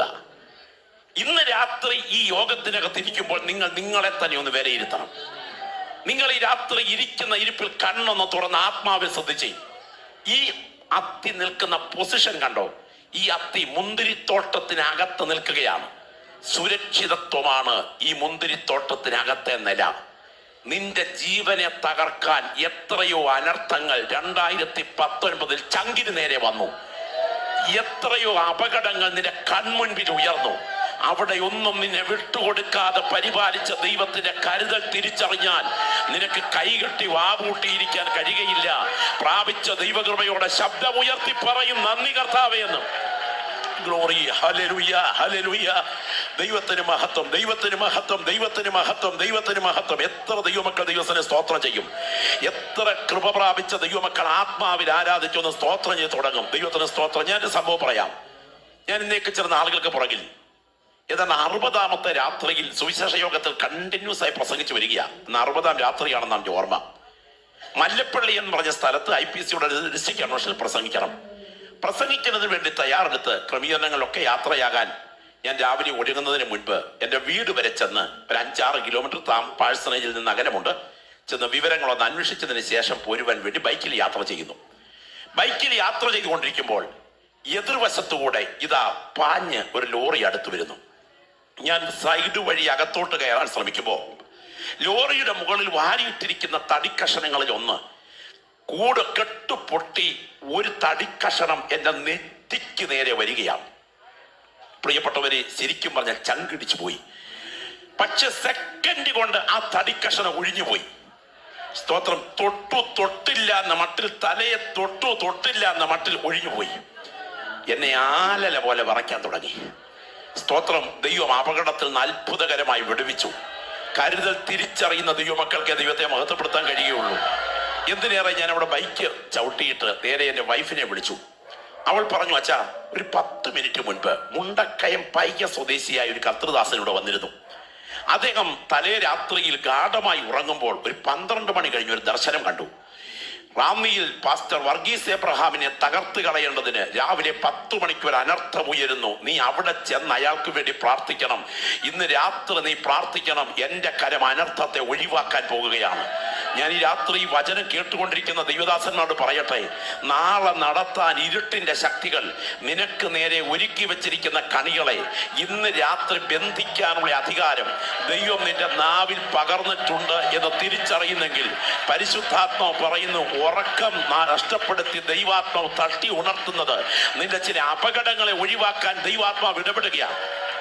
ദൈവത്തിന് സ്തോത്രം. ആ ദൈവദാസൻ രാവിലെ വന്ന് ഫെയ്ത്തോമിന്റെ എൻട്രൻസിൽ കൊട്ടി അകത്തോട്ട് കയറി വേദപുസ്തകം നെഞ്ചോട് ചേർത്ത് വെച്ച് അന്യഭാഷ പറഞ്ഞ് നടക്കുമ്പോൾ ഞാൻ ആ അനർത്ഥത്തെ അഭിമുഖീകരിച്ചു കൊണ്ടിരിക്കുകയായിരുന്നു. ഈ ദൂതിന്ന് രാത്രിയിൽ കേട്ടുകൊണ്ടിരിക്കുന്നതിന്റെ കൂടെ പറപ്പേ, നിന്റെ ജീവന് നേരെ ഉയർന്ന നിരവധി പോരാട്ടങ്ങൾ നിന്റെ ജീവനെ തൊടാൻ ചങ്കോടടുത്തതാണ്. എന്നാൽ 2019 ദിനങ്ങളിൽ നിനക്ക് കല്ലറയുടെ അവസ്ഥകൾ ഒരുക്കാതെ എന്റെ ദൈവം ഒഴിച്ചു മാറ്റിയത് നിന്റെ കരുത്ത് കൊണ്ടല്ല, മഹാദൈവത്തിന്റെ കൃപ കൊണ്ടാണ് എന്ന് തിരിച്ചറിയുന്നെങ്കിൽ ഈ രാത്രി ഇവിടുന്ന് ആത്മാവിൽ പറയണം, എന്റെ മേൽ പകരപ്പെട്ട ദൈവകൃപ ഓർത്ത് ഞാൻ തിരുമേനിക്ക് സ്തോത്രം ചെയ്യുകയാണ്. ഇത് സാധാരണ അത്തിയല്ല. ഈ അത്തി സാധാരണ അത്തിയല്ല. ഇത് പദവി നൽകി ആക്കി വയ്ക്കപ്പെട്ടിരിക്കുന്ന അത്തി. ഇത് മുന്തിരി തോട്ടത്തിൽ നട്ടു വളർത്തിയിരിക്കുന്ന അത്തി. ഇനിയും ഇതിനൊരു ഉടമസ്ഥനുണ്ട്. അവിടെ എഴുതിയിരിക്കുന്നത്, ഒരുത്തന് തന്റെ മുന്തിരിത്തോട്ടത്തിൽ നട്ടിരുന്ന ഒരു അത്തിവൃക്ഷം ഉണ്ടായിരുന്നു. അങ്ങനെയാണെങ്കിൽ ഇതിനൊരു പദവിയുണ്ട്, ഇതിന് ഒരു സ്ഥാനമുണ്ട്, ഇതിനൊരു ഉടമസ്ഥനുണ്ട്. കരങ്ങളൊന്ന് ഉയർത്തി കർത്താവിന് സ്തോത്രം ചെയ്യാമോ? ചോദിക്കാനും പറയാനും ആളില്ലാത്ത അഗതികളുടെ സംഘമല്ല ഇവിടെ കടന്നു വന്നിരിക്കുന്ന ദൈവമക്കൾ. നിനക്ക് വേണ്ടി വാദിക്കുന്ന ഒരു ഉടമസ്ഥന്റെ കരം നിന്റെ ജീവന്റെ പുറകിലുണ്ട്. പൈശാചിക ശക്തികൾ എത്ര പ്രബലമായി നിന്റെ വാഗ്ദത്വത്തിനെതിരെ പണമുയർത്തിയാലും അത് നിന്റെ ജീവനെ തൊടാതിരിക്കത്തക്ക വിധം കരുതുന്ന കരുതലിന്റെ മതിൽക്കെട്ടുകൾ തിരിച്ചറിയുന്ന ദൈവമക്കൾ പറയണം, ഞാൻ എന്റെ മേൽ വ്യാപരിക്കുന്ന അസാധാരണ ദൈവസാന്നിധ്യം തിരിച്ചറിയുന്നു. ഇത് ഒരു സാധാരണ തലമല്ല, ഇതിനൊരു ഉടമസ്ഥനുണ്ട്. ഇനിയും ദൈവത്തിന് സ്തോത്രം. പക്ഷേ അടുത്ത രംഗത്തേക്ക് പോകുമ്പോൾ 6-ാമത്തെ വാക്യത്തിൽ, അവൻ അതിൽ ഫലം തിരഞ്ഞു വന്നു. 3 സംവത്സരമായി ഞാൻ അത്തിയിൽ ഫലം തിരയുന്നു. ശ്രദ്ധിക്കുക, ഈ അത്തി എന്തിനാണ് ഇവിടെ നട്ടിരിക്കുന്നത്? ഇല കാണിച്ച് കളിപ്പിക്കാനല്ല നട്ടിരിക്കുന്നത്. പ്രത്യുൽപാദനത്തിന്റെ വിത്തുൽപാദിപ്പിക്കുവാനായിട്ടാണ് ഈ അത്തിയെ നട്ടിരിക്കുന്നത്. സ്തോത്രം. ചക്ക എന്ന് പറയുന്നത് പ്ലാവിന്റെ പ്രത്യുൽപാദനത്തിന്റെ വിത്ത. മാങ്ങ എന്ന് പറയുന്നത് മാവിന്റെ പ്രത്യുൽപാദനത്തിന്റെ വിത്ത. നെൽകൃഷിയിൽ നെല്ലുയരുമ്പോൾ അത് അടുത്ത പ്രത്യുൽപാദനത്തിന്റെ വിത്ത. രക്ഷിക്കപ്പെട്ട നിന്നെ ദൈവം ആക്കിയത് അനേകരെ രക്ഷയിലേക്ക് നയിക്കാൻ, പ്രത്യുൽപാദനത്തിന് വിത്തുൽപാദിപ്പിക്കാനാ. അങ്ങനെയാണെങ്കിൽ ഇതിന് ഫലം കായ്ക്കാൻ ആക്കി വെച്ചതാ. പക്ഷേ ഉടമസ്ഥൻ വന്ന് നോക്കുമ്പോൾ ഇതിന് 3 വർഷമായി ഫലമില്ല. ഉടനെ ഉടമസ്ഥന്റെ അധരത്തിൽ നിന്ന് ഒരു ജഡ്ജിയുടെ വിധി പ്രസ്താവന പോലെ ശബ്ദമുയരുന്നു, വെട്ടിക്കളക. എന്തിന് ഇത് നിലത്തെ നിഷ്ഫലമാക്കുന്നു? സ്തോത്രം. അപ്പോൾ ഇടയിലേക്ക് കയറി ഒരു തോട്ടക്കാരൻ ഇടപെടുകയാണ്. അരുത് കർത്താവേ, അരുത്. 1 വർഷം കൂടെ നിൽക്കട്ടെ, 1 വർഷം കൂടെ നിൽക്കട്ടെ. മേലാൽ കായ്ച്ചെങ്കിലോ, ഇല്ലെങ്കിൽ വെട്ടിക്കളയാം. ഇനിയും ഞാൻ അതിനോട് സേവനം ചെയ്യാൻ കർത്താവേ, ഞാനതിനെ കിളച്ചു വളമിടാം. സ്തോത്രം. ഇന്ന് രാത്രി ഇവിടെ ഇരിക്കുന്ന ദൈവപൈതലേ, നീ പുറകോട്ട് തിരിഞ്ഞെന്നോർത്തേ. നിന്റെ കഴിഞ്ഞു പോയ ആയുസിന്റെ ദിനങ്ങളിൽ ദൈവം കിളച്ചു വളമിട്ടത് ഓർത്താൽ നിനക്ക് മൗനമായിട്ടിരിക്കാൻ കഴിയുമോ? സ്തോത്രം. ആ ബയോപ്സി റിപ്പോർട്ട് നിന്റെ ജീവനെ തകർക്കാഞ്ഞത്, ആ ക്യാൻസർ രോഗം നിന്റെ ആയുസിനെ എടുത്തു കളയാഞ്ഞത്, ആ ഹാർട്ട് അറ്റാക്ക് നിനക്ക് കല്ലറ ഒരുക്കാഞ്ഞത്, ആ ആക്സിഡന്റ് നിന്റെ കുടുംബത്തെ കെട്ടോടെ മുടിക്കാഞ്ഞത്, നിന്റെ ചങ്കിന് നേരെ ഇറങ്ങി വന്ന അനർത്ഥത്തെ ദൈവം ഒഴിവാക്കി വിട്ടത്, ഓരോന്നും ഈ രാത്രി ഇവിടെ ഇരുന്ന വിശ്വാസത്തോടെ ഓർക്കുന്ന ദൈവമക്കൾക്ക് കൈകെട്ടി വാപൂട്ടി ഇരിക്കാൻ കഴിയുകയില്ല. ഞാൻ ഇന്ന് രാത്രി ആത്മാവിൽ കാണുന്നു മേഘം പോലെ മൂടുന്ന ദൈവത്തിന്റെ തേജസ് ഇന്ന് രാത്രി ഈ ഗ്രൗണ്ടിന് മീതെ നിഴൽ വിരിച്ചു നിൽക്കുകയാണ്. പരിശുദ്ധാത്മാവ് ഇവിടെ ചില വൻക്രിയകൾ ചെയ്യുന്ന രാത്രിയാണ്. നിന്റെ വാഗ്ദത്തത്തെ തകർത്ത് കളയുവാൻ, നിന്റെ ആരോഗ്യത്തെ ബന്ധിക്കുവാൻ, നിന്റെ തലമുറയെ കുട്ടിച്ചോറാക്കുവാൻ, നിന്റെ ദാമ്പത്യത്തെ പരാജയപ്പെടുത്താൻ, നിന്റെ ശരീരത്തിന്മേൽ മാരക രോഗം ഉയർത്താൻ, നീ ഇന്ന് രാത്രി നടന്നു വന്ന കാലുകൾ തളർത്തിക്കളയാൻ, നിന്റെ സ്പൈനൽ കോഡ് ബലഹീനമാക്കാൻ, ഒരു വിറക് കഷണം പോലെ നിന്നെ കട്ടിൽ കിടത്തി കളയത്തക്ക വിധം വാദിച്ച ഇരുളിന്റെ അധികാരങ്ങൾ നിനക്കെതിരെ പോരാടിയെങ്കിലും നിനക്ക് ഫലം കായ്ക്കാൻ അനുകൂലമായ സാധ്യതകൾ ഒരുക്കിക്കൊണ്ട് സർവശക്തൻ നിനക്ക് കിളച്ചു വളമിട്ടത് ഒന്ന് ഇരുന്ന് ചിന്തിച്ചു നോക്കുക. ആ ഹാർട്ടിന്റെ ബലഹീനത നെഞ്ചുവേദനയായി ഉയർന്നപ്പോൾ അത് നിന്റെ ജീവനെ എടുത്തു കളയാഞ്ഞത് അവിടുന്ന് കിളച്ചു വളമിട്ടതാണ്. രക്തത്താൽ ജയം. ആ ബ്രെയിൻ അറ്റാക്ക് പാരലൈസ് ആയി മാറി നിന്റെ ശരീരത്തെ തളർത്തി കളയാഞ്ഞത് അവിടുന്ന് കിളച്ചു വളമിട്ടതാണ്. അനർത്ഥം നിന്റെ കണ്ണിന് മുൻപിൽ വന്നപ്പോൾ ആക്സിഡന്റിൽ നിന്ന് ദൈവം നിന്നെ പിടിച്ചു മാറ്റിയത് അവൻ നിനക്ക് കിളച്ചു വളമിട്ടതാണ്. ചില മാരക രോഗങ്ങൾ നിന്റെ ആന്തരിക അവയവങ്ങളെ ആക്രമിച്ചപ്പോൾ അത് നിന്റെ ജീവനെ എടുത്തു കളയാഞ്ഞത്, ആ ഡയാലിസിസിലേക്ക് നിന്നെ കൊണ്ടുപോകാൻ അനുവദിക്കാഞ്ഞത് എന്റെ ദൈവം കിളച്ചു വളമിട്ടതാണ്. തിരിച്ചറിയുന്ന ദൈവമക്കൾ പറയണം, ഇത് സാധാരണ വ്യാപാരമല്ല, അസാധാരണ ദൈവശക്തി എന്നെ മേൽ വ്യാപരിച്ച ദൈവകൃപയ്ക്ക് മുൻപിൽ ഞാൻ പറയുന്നു, എന്നെ കിളച്ചു വളമിടുകയായിരുന്നു. Glory, hallelujah. എന്നെ കിളച്ചു വളമിടുകയായിരുന്നു. ഞാനിന്ന് രാത്രി ചോദിക്കട്ടെ, MBBS പഠിക്കാൻ ഒരു വിദ്യാർത്ഥിയെ നിയോഗിച്ചാൽ അവൻ സാധാരണ എങ്ങനെയുള്ള ആളായിരിക്കും? 10ാം ക്ലാസ്സിൽ 4 വട്ടം തോറ്റയാളിനെ ആരെങ്കിലും MBBS വിടുവോ? വിടത്തില്ല. സ്തോത്രം. പിന്നെ ആരെയാ MBBS പഠിക്കാൻ വിടുന്നേ? നല്ല നിലയിൽ SSLC പാസ്സായ കുഞ്ഞുങ്ങളെ. സാമാന്യ തലയല്ല, അസാധാരണ തല.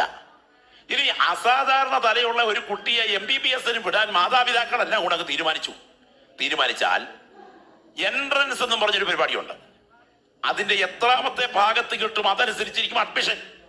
അങ്ങനെയാണെങ്കിൽ അതും ഇച്ചിരി കടുകട്ടിയ.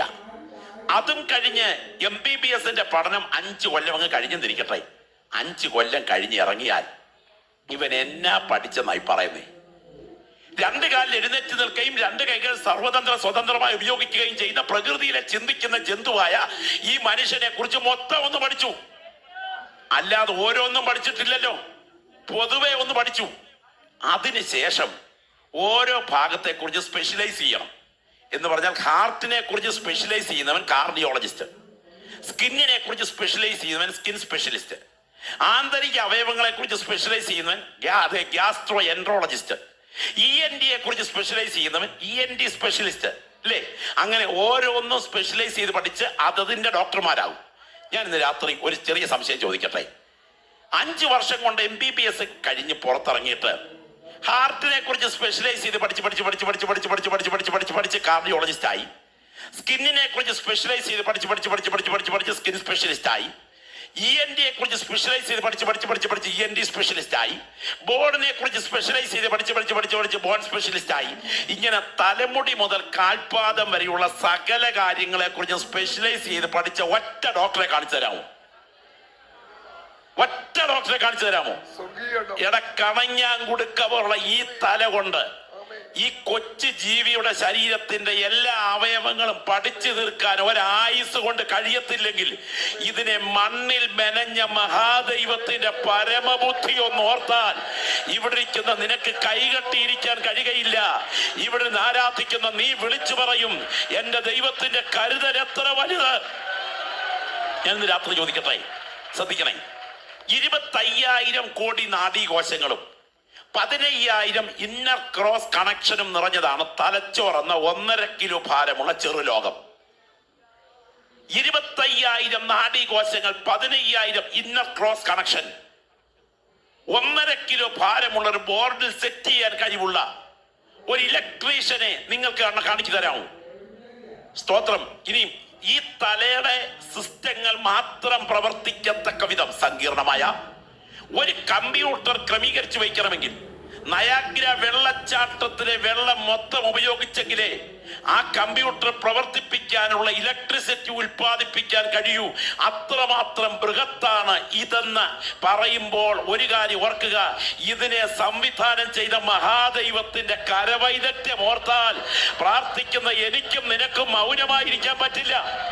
സ്തോത്രം. ഞാൻ ചോദിക്കട്ടെ, ആ തലച്ചോറിന്റെ ഓടിയൊഴുകുന്ന ചെറിയ രക്തധമനികൾക്കകത്ത് അല്ലെങ്കിൽ ചെറിയ നേർവുകൾക്കകത്ത് ഒരു ക്ലോട്ടിങ് വീണിരുന്നെങ്കിൽ പാസ്റ്ററേ എന്ന് മൊത്തം പറയാനിടയാകാതെ പാഷറേ എന്ന് മാത്രം വായിൽ കൂടെ തുപ്പല് തെറിക്കത്തക്ക വിധത്തിൽ പറഞ്ഞ് മൂക്കിലും വായിലും കൂടെ ഈളയും തുപ്പലും ഒലിപ്പിച്ച് നീ ഒരു വിറക് കഷണം പോലെ കട്ടിലേക്ക് കിടന്നേനേമല്ലോ. എന്നാൽ കൃപയാൽ നിന്റെ ജീവന് നേരെ വന്ന അനർത്ഥങ്ങളെ ഒഴിവാക്കിക്കൊണ്ട് അവൻ 1 വർഷം കൂടെ ജീവിക്കാൻ ഭാഗ്യം തന്നിയത് നിന്റെ കഴിവ് കൊണ്ടല്ല, അവൻ നിനക്ക് കിളച്ചു വളമിട്ടതാണെന്ന് ഇന്ന് രാത്രി ഈ ഒടുവിലത്തെ ദിവസങ്ങളിൽ ചിന്തിക്കാൻ കണ്ണ് തുറന്നിട്ടുള്ള ഒരു ദൈവ പൈതൽ ഇതിനകത്തുണ്ടെങ്കിൽ ഈ രാത്രി വാ തുറന്ന് വലങ്കരം ഉയർത്തിക്കൊണ്ട് പറയണം, നീ എനിക്ക് കിളച്ചു വളമിട്ടതാ, നീ എനിക്ക് കിളച്ചു വളമിട്ടതാ. ഇന്ന് രാത്രി ഇവിടെ ദൈവശക്തി വ്യാപരിച്ചു കൊണ്ടിരിക്കുകയാ. 900 ഇരുമ്പ് രഥങ്ങളുമായി എതിരെ വരുന്ന സീസറയുടെ ശക്തിയേക്കാൾ ഈന്തലിന്റെ ചുവട്ടിൽ നിന്ന് കരയുന്ന ദെബോരയുടെ കണ്ണുനീർത്തുള്ളികൾക്ക് മുൻപിൽ ശത്രുവിന്റെ കുതിര കാലുകളെ മുറിച്ചു കളയാൻ എന്റെ ദൈവത്തിന്റെ ദൂതവ്യൂഹങ്ങൾ എഴുന്നേറ്റത് യാഥാർത്ഥ്യമാണെങ്കിൽ ഈ രാത്രി നിനക്കെതിരെ ഉയർന്നു നിൽക്കുന്ന ചിലതിനെ വെട്ടിമാറ്റിക്കൊണ്ട് നിന്റെ ജീവന് കിളച്ചു വളമിട്ട ദൈവത്തിന്റെ കരം ഇതിനെ പുറകിൽ തിരിച്ചറിയുന്ന ദൈവമക്കൾ പറയണം, ഇതൊരു സാധാരണ വൃക്ഷമല്ല, ഇത് പദവിയുള്ള വൃക്ഷമാണ്, ഇതിന് സ്ഥാനമുള്ള വൃക്ഷമാണ്, ഇത് ഉടമസ്ഥനുള്ള വൃക്ഷമാണ്, ഇത് ഉത്തരവാദിത്തമുള്ള വൃക്ഷമാണ്. പക്ഷേ ഈ വൃക്ഷത്തിന് ഫലം കായ്ക്കാൻ കഴിഞ്ഞില്ല. ഈ വിഷയം നിങ്ങൾ ഗൗരവമായി തിരിച്ചറിയണം. ഈ വൃക്ഷത്തിന് ഒരു ആയുസ് അനുവദിച്ചു. ആയുസ് അനുവദിച്ചത് എത്രയെന്നറിയാമോ? 1 വർഷം. ഞാൻ ഈ പറയുന്ന എത്ര ദൈവമക്കൾക്ക് മനസ്സിലാകുന്നുണ്ട്? 1 കൊല്ലത്തിനുള്ളിൽ ഫലം കായ്ച്ചില്ലെങ്കിൽ പുറകിൽ കോടാലി വരുന്നുണ്ട്. സ്തോത്രം. ഈ ദൂതിന്ന് രാത്രി മുഴങ്ങിക്കൊണ്ടിരിക്കുമ്പോൾ ദൈവാത്മാവ് പറയുന്നു, നിനക്കെതിരെ കോടാലി ഉയരാതിരിക്കേണ്ടതിന് കഴിഞ്ഞ വർഷത്തെ ഫലം പരിശോധിക്കുന്ന രാത്രിയായി രാത്രി തീരുന്ന രാത്രിയാകണം. ദൈവത്തിന് സ്തോത്രം, ദൈവത്തിന് സ്തോത്രം, ദൈവത്തിന് സ്തോത്രം. ഞാനിന്ന് രാത്രി ആത്മാവിൽ കാണുന്നു, സ്വർഗം ഇതിന് മീതത്തിരതെ നിഴൽ മൂടി നിൽക്കുകയാണ്. ഈ സ്റ്റേജിലായിരിക്കുന്ന കർത്തൃദാസന്മാരും ഈ വേദിയിലായിരിക്കുന്ന ദൈവത്തിന്റെ ജനവും ഒരുപോലെ പ്രാർത്ഥന നിരതരായിരിക്കുമ്പോൾ ദൈവത്തിന് ആത്മാവ് വിളിച്ചു പറയുന്നു, ചില കണ്ണുനീരിന്റെ നിലവിളികൾ ഈ രാത്രി ഇവിടെ ഉയരുമെങ്കിൽ ചില അനർത്ഥങ്ങളുടെ കോടാലികളെ ഒഴിവാക്കാൻ ദൈവകരം ചലിക്കുന്ന രാത്രിയാണ്. ഇരിക്കുന്ന ഇരിപ്പിൽ ഒരു പ്രസംഗം കേട്ട് ചിരിക്കാനോ സന്തോഷിക്കാനോ അല്ല, ഈ സന്ദേശം കേട്ട് നിലവിളിക്കാൻ തയ്യാറാകട്ടെ. ഫലം കായ്ക്കാൻ സജ്ജമല്ലെങ്കിൽ കോടാലി ഉറപ്പെന്ന ദൈവത്തിന് ആത്മാവ് പറയുന്നു, അതിന് മുൻപിൽ നിലവിളിക്കണം. Glory, hallelujah. ശ്രദ്ധിച്ചേ, ഈ കാര്യം നിങ്ങൾക്ക് ഏകാഗ്രതയോടെ മനസ്സിലാക്കണം. നിങ്ങൾ അകത്തോട്ട് ഒന്ന് കയറണം. ഈ ടെലഫോൺ പ്രചാരത്തിന് വരുന്നതിന് ഇന്ന് ടെലഫോൺ വ്യാപകമാണ്, ഈ സോഷ്യൽ മീഡിയ ഒക്കെ വ്യാപകമാണ്. ഇങ്ങനൊക്കെ ഇത് വ്യാപകമാകുന്നതിന് ഒരു 100 കൊല്ലം പുറകിൽ 1900-ത്തിനടുത്ത് ഇതൊന്നും സ്വപ്നം കാണാൻ കഴിയാത്ത കാലത്ത് ജീവിച്ചിരുന്ന ഒരു മനുഷ്യൻ ഉയർത്തെഴുന്നേറ്റ് വന്ന് ഇവിടെ കഴക്കൂട്ടത്തുള്ള ഒരു STD ബൂത്തിന്റെ മുൻപിൽ നിൽക്കുകയാണെന്നിരിക്കട്ടെ. ഞാൻ ഈ കാര്യം പറയുന്നത് നിങ്ങളത് മനസ്സിലാക്കുക. ഈ മനുഷ്യൻ ഉയർത്തെഴുന്നേറ്റ് വന്ന STD ബൂത്തിന്റെ മുൻപിൽ നിൽക്കുന്ന സമയത്ത് ഇത് ഒരുത്തനകത്തോട്ട് വന്ന് കയറി പുട്ടുകുറ്റി പോലെ ഒരു സാധനം എടുത്ത് ചെവിയോട് ചേർത്ത് വെച്ചു. സ്തോത്രം. എന്നിട്ട് ഒരു മാറ്റവും ഇല്ലാതെ അനങ്ങാതെ കുറച്ചു നേരം നിന്നു. പിന്നെ എന്തൊക്കെയോ ചെയ്യുന്നു. പിന്നെ ഇങ്ങനെ ചെവിയോട് ചേർത്ത് വെക്കുന്നു, അനങ്ങാ നിൽക്കുന്നു. ഇയാൾ ഇറങ്ങി അങ്ങ് പോയി. അത് കഴിഞ്ഞ് അല്പ മിനിറ്റ് കഴിഞ്ഞപ്പോൾ മറ്റൊരുത്തൻ കയറി വന്നു. അവൻ ഈ സാധനം എടുത്ത് ചെവിയോട് ചേർത്ത് വെച്ചു. അവൻ എന്തൊക്കെയോ താഴെ ചെയ്തു. അപ്പോഴൊക്കെ ഇവന്റെ മുഖത്തങ്ങ് ഭാവമാറ്റം വെളിപ്പെടുക. ഇയാളുടെ മുഖത്ത് സ്നേഹം, ഇയാളുടെ മുഖത്ത് കോപം, ഇയാളുടെ മുഖത്ത് ചിരി, ഇയാളുടെ മുഖത്ത് അത്ഭുതം ഒക്കെ ഇയാളുടെ മാറ്റം ഇങ്ങനെ മുഖത്ത് കാണുക. ഇയാൾ ചിരിക്കുന്നു, ഇയാൾ വർത്താനം പറയുന്നു, ഇയാൾ ആരോടൊന്നില്ലാത്ത പരിഹസിക്കുന്നു, സന്തോഷിക്കുന്നു. അപ്പം മറ്റേ പുള്ളി ഇങ്ങനെ ചിന്തിക്കുക, ഏതാ ഈ 100 കൊല്ലം മുമ്പ് ജീവിച്ചിരുന്ന ഉയർത്തെഴുന്നേറ്റ് വന്നയാൾ ഇങ്ങനെ ചിന്തിക്കുക, ആദ്യം കയറി വന്ന പുള്ളിക്കായിരുന്നു സോക്കേട് ഇല്ലാഞ്ഞത്. അയാൾ ക്ലിയർ ആയിരുന്നു, നല്ല ബുദ്ധിയുള്ള മനുഷ്യൻ, അനങ്ങാതെ അവിടെ നിന്നിച്ചു പോയി. രണ്ടാമത് കയറി വന്ന പാർട്ടിക്കുണ്ടല്ലോ, അയാൾക്ക് മാനസികമായിട്ട് എന്തോ പ്രശ്നമുണ്ട്. ഒരു സാധനം എടുത്ത് ചെവിയോട് ചേർത്ത് വെച്ചിട്ട് ചിരിക്കുകയും അത്ഭുതപ്പെടുകയും വഴക്ക് പറയുകയും ഒക്കെ ചെയ്യുന്നു. ഇയാളെ വല്ല മാനസിക രോഗ ആശുപത്രിയിലും ചികിത്സിക്കുന്നത് നല്ലത് എന്ന് ചിന്തിച്ചെന്നിരിക്കട്ടെ. രണ്ടുപേരെയും വിളിച്ചത് ചോദിക്കണം. ആദ്യത്തെ കയറിയോട് ചോദിച്ചാൽ എന്നെ അനങ്ങാതെ നിന്നിച്ചു പോയത്. പുള്ളി പറഞ്ഞു എത്ര ഡയൽ ചെയ്തിട്ട് ലൈൻ കിട്ടിയില്ല. രണ്ടാമത് കയറി വന്നോണ്ട് ചോദിക്കണം എന്താ ഇത്ര ഭാവമാറ്റം. അവൻ പറയും 1 ഡയൽ ചെയ്തപ്പോഴേ ലൈൻ കിട്ടി. ഈ യോഗത്തിനകത്ത് ചിലർ അനങ്ങാതിരിക്കുന്നതിന്റെ കാര്യം എന്താണെന്നറിയാമോ? ലൈൻ കിട്ടാതിരിക്കുക. എന്നാൽ ഇന്ന് രാത്രി ആത്മാവിൽ ലൈൻ കിട്ടിയ ചില ദൈവമക്കളുണ്ട്. അവരുടെ മുഖത്ത് നോക്കിയാൽ അറിയാം, അവരുടെ സ്തോത്രം കേട്ടാൽ അറിയാം. ഇടത്തും വലത്തും ഇരിക്കുന്നവര് കുലുക്കി വിളിക്കുക ഒന്നും വേണ്ട, അവർക്ക് ഉറക്കച്ചടവ് വ്യാപരിക്കുകയില്ല. അറിയാതെ ദൈവസാന്നിധ്യം തിരിച്ചറിയുന്ന ചില ദൈവമക്കൾ ഇതിനകത്തുണ്ട്. ഇരിക്കുന്നത് യോഗത്തിനകത്താണെങ്കിലും ദൈവസാന്നിധ്യത്തിന്റെ ലൈൻ കിട്ടിയ ദൈവമക്കൾ സ്തോത്രത്തോടെ പ്രതികരിക്കും. ശ്രദ്ധിക്കണേ. ഈ രാത്രി നിങ്ങളൊക്കെ ഈ പുസ്തകത്തിൽ പറഞ്ഞിരിക്കുന്ന ഈ പ്രത്യേക ഭാഗത്തിന് ഒരു പ്രത്യേക ചരിത്രപരമായ ഒരു അർത്ഥമുണ്ട്. നമ്മുടെ വാഴ്ത്തപ്പെട്ട കർത്താവിന്റെ ജന്മം കൊണ്ട് പവിത്രമായ ഈ കാലഘട്ടത്തെ വിവേചിക്കുന്നതിൽ ഇവർ പരാജയപ്പെട്ടു, ഈ യഹൂദന്മാർ. അതിന്റെ 12-ാം അധ്യായത്തിന്റെ 54-ാമത് വാക്യം നിങ്ങളൊന്ന് വായിച്ചേ. എന്താണ് ഇതിന്റെ പശ്ചാത്തലം എന്നൊന്ന് പറയുമ്പോഴാണ് നിങ്ങൾക്ക് മനസ്സിലാകുന്നത്. വായിച്ചാൽ പിന്നെ അവൻ പുരുഷാരത്തോട് പറഞ്ഞത് പടിഞ്ഞാറ് നിന്ന് മേഘം പൊങ്ങുന്നത് കാണുമ്പോ പെരുമഴ വരുന്നത് നിങ്ങൾക്കറിയാം. ഉടനെ പറയുന്നു അങ്ങനെ സംഭവിക്കുകയും ചെയ്യുന്നു. തെക്കൻ കാറ്റ് ഊതുന്നത് കാണുമ്പോൾ അത്യുഷ്ണം ഉണ്ടാകുമെന്ന് നിങ്ങൾ പറയുന്നു. അത് സംഭവിക്കുകയും ചെയ്യുന്നു. അടുത്ത വാചകം, കപടഭക്തിക്കാരെ ഭൂമിയുടെയും ആകാശത്തിന്റെയും ഭാവത്തെ വിവേചിപ്പാൻ നിങ്ങൾക്കറിയാം. എന്നാൽ ഈ കാലത്തെ വിവേചിപ്പാൻ ഒന്ന് കരമുയർത്തി കർത്താവിന് സ്തോത്രം ചെയ്താട്ടെ, ശബ്ദമുയർത്തി കർത്താവിനെ മഹത്വപ്പെടുത്തിക്കുക എന്ന് പറഞ്ഞ പടിഞ്ഞാറ് നിന്ന് മേഘം പൊങ്ങുമ്പോൾ പെരുമഴ വരുന്നെന്ന് പറയാൻ നിങ്ങൾക്കറിയാം. കാലാവസ്ഥയുടെ കാറ്റ് കണ്ടാൽ അത്യുഷ്ണം തിരിച്ചറിയാൻ നിങ്ങൾക്കറിയാം. എന്നാൽ കാലത്തിന്റെ ഒരു പ്രത്യേക ഘട്ടത്തിലാണ് നിങ്ങൾ ജീവിച്ചിരിക്കുന്നത്. ഇത് പ്രവാചകന്മാർ പ്രവചിച്ച ഒരു മഹാകാലമാ. പ്രപഞ്ച ചക്രവർത്തിയായ മഹാദൈവത്തിന്റെ ഓമനകുമാരൻ മനുഷ്യവേഷമെടുത്ത് നിങ്ങളുടെ മുൻപിൽ വന്ന് നിൽക്കുന്ന സമയം, സ്വർഗം ഭൂമിയെ തൊട്ടു നിൽക്കുന്ന ഈ സമയം, ഇത് തിരിച്ചറിയാൻ നിങ്ങളുടെ കണ്ണ് തുറന്നിട്ടില്ല. ഇന്ന് രാത്രി വചനം കേട്ടുകൊണ്ടിരിക്കുന്ന ദൈവമക്കളുടെ മധ്യത്തിൽ പരിശുദ്ധാത്മാവ് വിളിച്ചു പറയുന്നു, ആ കാലത്തെ വിവേചിക്കുന്നതിൽ അവർ പരാജയപ്പെട്ടെങ്കിൽ ഇന്ന് രാത്രി ഇവിടെ വന്നിരിക്കുന്നത് സാധാരണക്കാരനല്ല. പ്രകൃതിയുടെ മേൽ അധികാരമുള്ളവൻ, രോഗത്തിന്മേൽ അധികാരമുള്ളവൻ, പൈശാചിക ശക്തികളുടെ മേൽ അധികാരമുള്ളവൻ, മരണത്തിന്മേൽ അധികാരമുള്ളവൻ. അടുത്ത ചില മിനിറ്റുകൾക്കുള്ളിൽ സെമിത്തേരിയിലേക്ക് എടുക്കേണ്ട ഒരു ഡെഡ് ബോഡിയിൽ നിന്ന് പറന്നകുന്ന പറുദീസയിൽ വിശ്രമിക്കുന്ന ആത്മാവിനെ ശരീരത്തിലേക്ക് മടക്കി വരുത്താൻ കഴിവുള്ള നസ്രായൻ അവൻ ഇറങ്ങി വന്നിരിക്കുന്ന കാഴ്ച തിരിച്ചറിയാൻ അവർക്ക് കഴിയാതിരുന്നത് പോലെ എന്നെ മുന്നിലിരിക്കുന്ന പ്രിയപ്പെട്ടവർ പരാജയപ്പെട്ടിരിക്കുന്നു കാലത്തെ വിവേചിക്കാൻ. ഇനി ഈ പശ്ചാത്തലം ഉൾക്കൊണ്ടുകൊണ്ട് ഒരു 2 സംഭവം യേശുവിന്റെ അടുക്കൽ ചില ആളുകൾ വന്ന് പറഞ്ഞു. നീ അറിഞ്ഞോ? എന്തറിഞ്ഞോന്നാ? യെരുശലേമിൽ ദേവാലയത്തിൽ ആരാധിക്കാൻ വന്ന ചില പ്രിയപ്പെട്ടവരുടെ ബ്ലഡ് പീലാത്തോസ് യാഗപീഠത്തിൽ കലർത്തി എന്ന് പറഞ്ഞാൽ അതിന്റെ ചരിത്ര പശ്ചാത്തലം ഗ്രഹിക്കണം. പീലാത്തോസിന്റെ ഭരണത്തിനെതിരെ ഗലീലയിൽ ഒരുപറ്റം ആളുകൾ പ്രക്ഷോഭത്തിൽ ഏർപ്പെട്ടു. ആ പ്രക്ഷോഭകാരികൾ യെരുശലേം ദൈവാലയത്തിൽ ആരാധനയ്ക്ക് എത്തിയിട്ടുണ്ട് ഇത് പീലാത്തോസ് അറിഞ്ഞു. ഉടൻ തന്നെ പീലാത്തോസ് സൈന്യത്തെ നിയോഗിക്കുകയും പീലാത്തോസ് സൈന്യത്തെ നിയോഗിച്ചു കഴിഞ്ഞപ്പോൾ അവരെ ദേവാലയത്തിൽ വെച്ചു കൊല്ലുകയും ചെയ്തു. ആ കൊല ചെയ്യപ്പെട്ടവരുടെ ചോര യാഗപീഠത്തിൽ ഒഴുകി. ആ കൊല ചെയ്യപ്പെട്ടവരുടെ ചോര യാഗപീഠത്തിൽ ഒഴുകിയപ്പോൾ മനസ്സിലായ ഒരു കാര്യം, ദേവാലയത്തിൽ വെച്ച് കൊല്ലപ്പെട്ടവരുടെ അസാധാരണ മരണം കണ്ടിട്ട് നിങ്ങൾ രക്ഷപ്പെട്ടെന്ന് വിചാരിക്കരുത്. ഒരനർത്ഥം ഒരിടത്ത് സംഭവിച്ചപ്പോൾ നിങ്ങൾ സുരക്ഷിതരായിരുന്നത് നിങ്ങൾ സോഫ്റ്റ് കോർണറിലാണെന്ന് വിചാരിക്കരുത്. മാനസാന്തരപ്പെടാഞ്ഞാൽ നിങ്ങളെല്ലാവരും അങ്ങനെ തന്നെ നശിക്കും. പ്രാർത്ഥിക്കുന്ന ദൈവമൈതരെ, ഒരിടത്തൊരു അനർത്ഥം ഉണ്ടായത് കൊണ്ട് നമ്മൾ സുരക്ഷിതരാണെന്ന് വിചാരിക്കരുത്. അനർത്ഥത്തിന് പുറകെ സാധ്യതയുണ്ട്. അത് വിവേചിച്ചുകൊണ്ട് ഇന്ന് രാത്രി നിങ്ങളുടെ കണ്ണുകൾ മാനസാന്തരത്തിലേക്ക് ഉയരണം.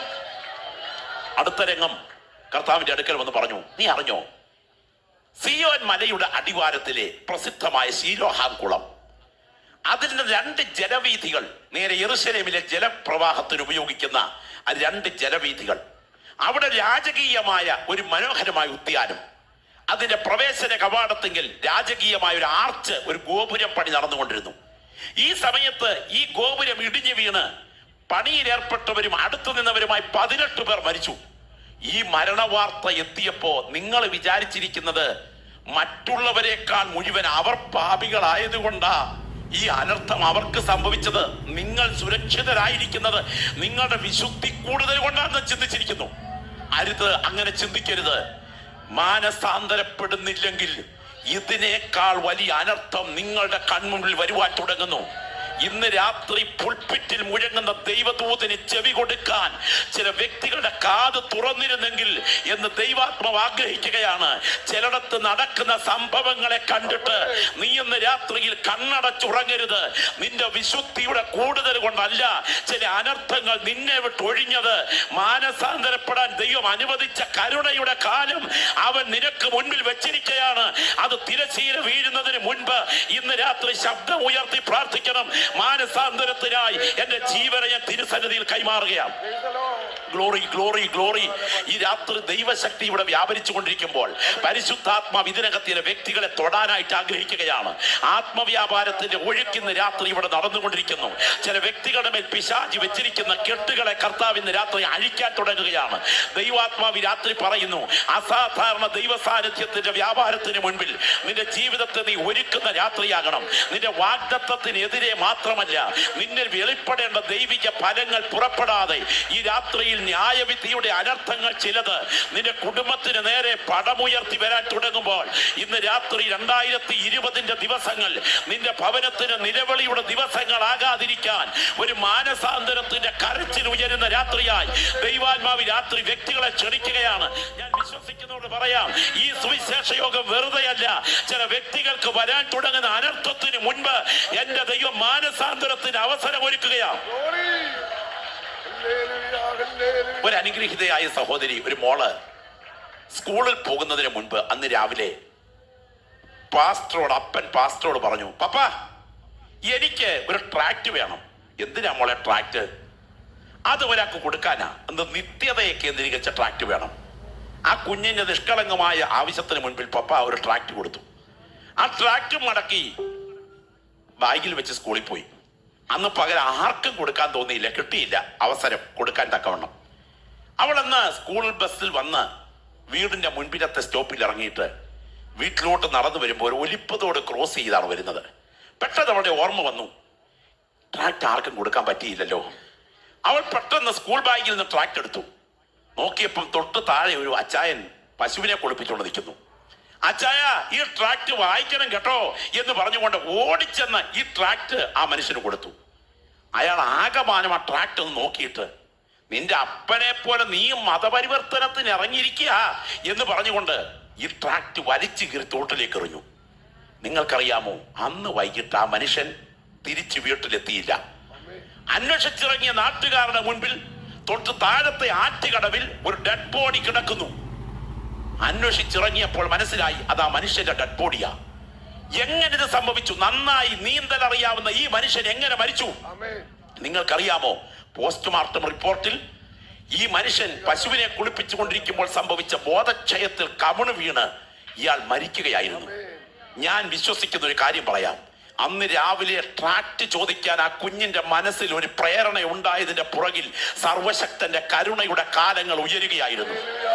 ഇന്ന് രാത്രി ദൂതിൽ ദൈവാത്മാവ് എനിക്ക് തരുന്ന നിയോഗം ഞാൻ ഇവിടെ വിളിച്ചു പറയുന്നു. നിനക്ക് നേരെയുള്ള കരുണയുടെ കാലങ്ങളെ 2019 ദിവസങ്ങൾ തീരുന്നതിന് മുൻപ് എന്റെ ദൈവം അനുവദിച്ചിരിക്കുന്നതിന്റെ ആലോചന ഈ പുൽപ്പിറ്റിൽ മുഴങ്ങുകയാണ്.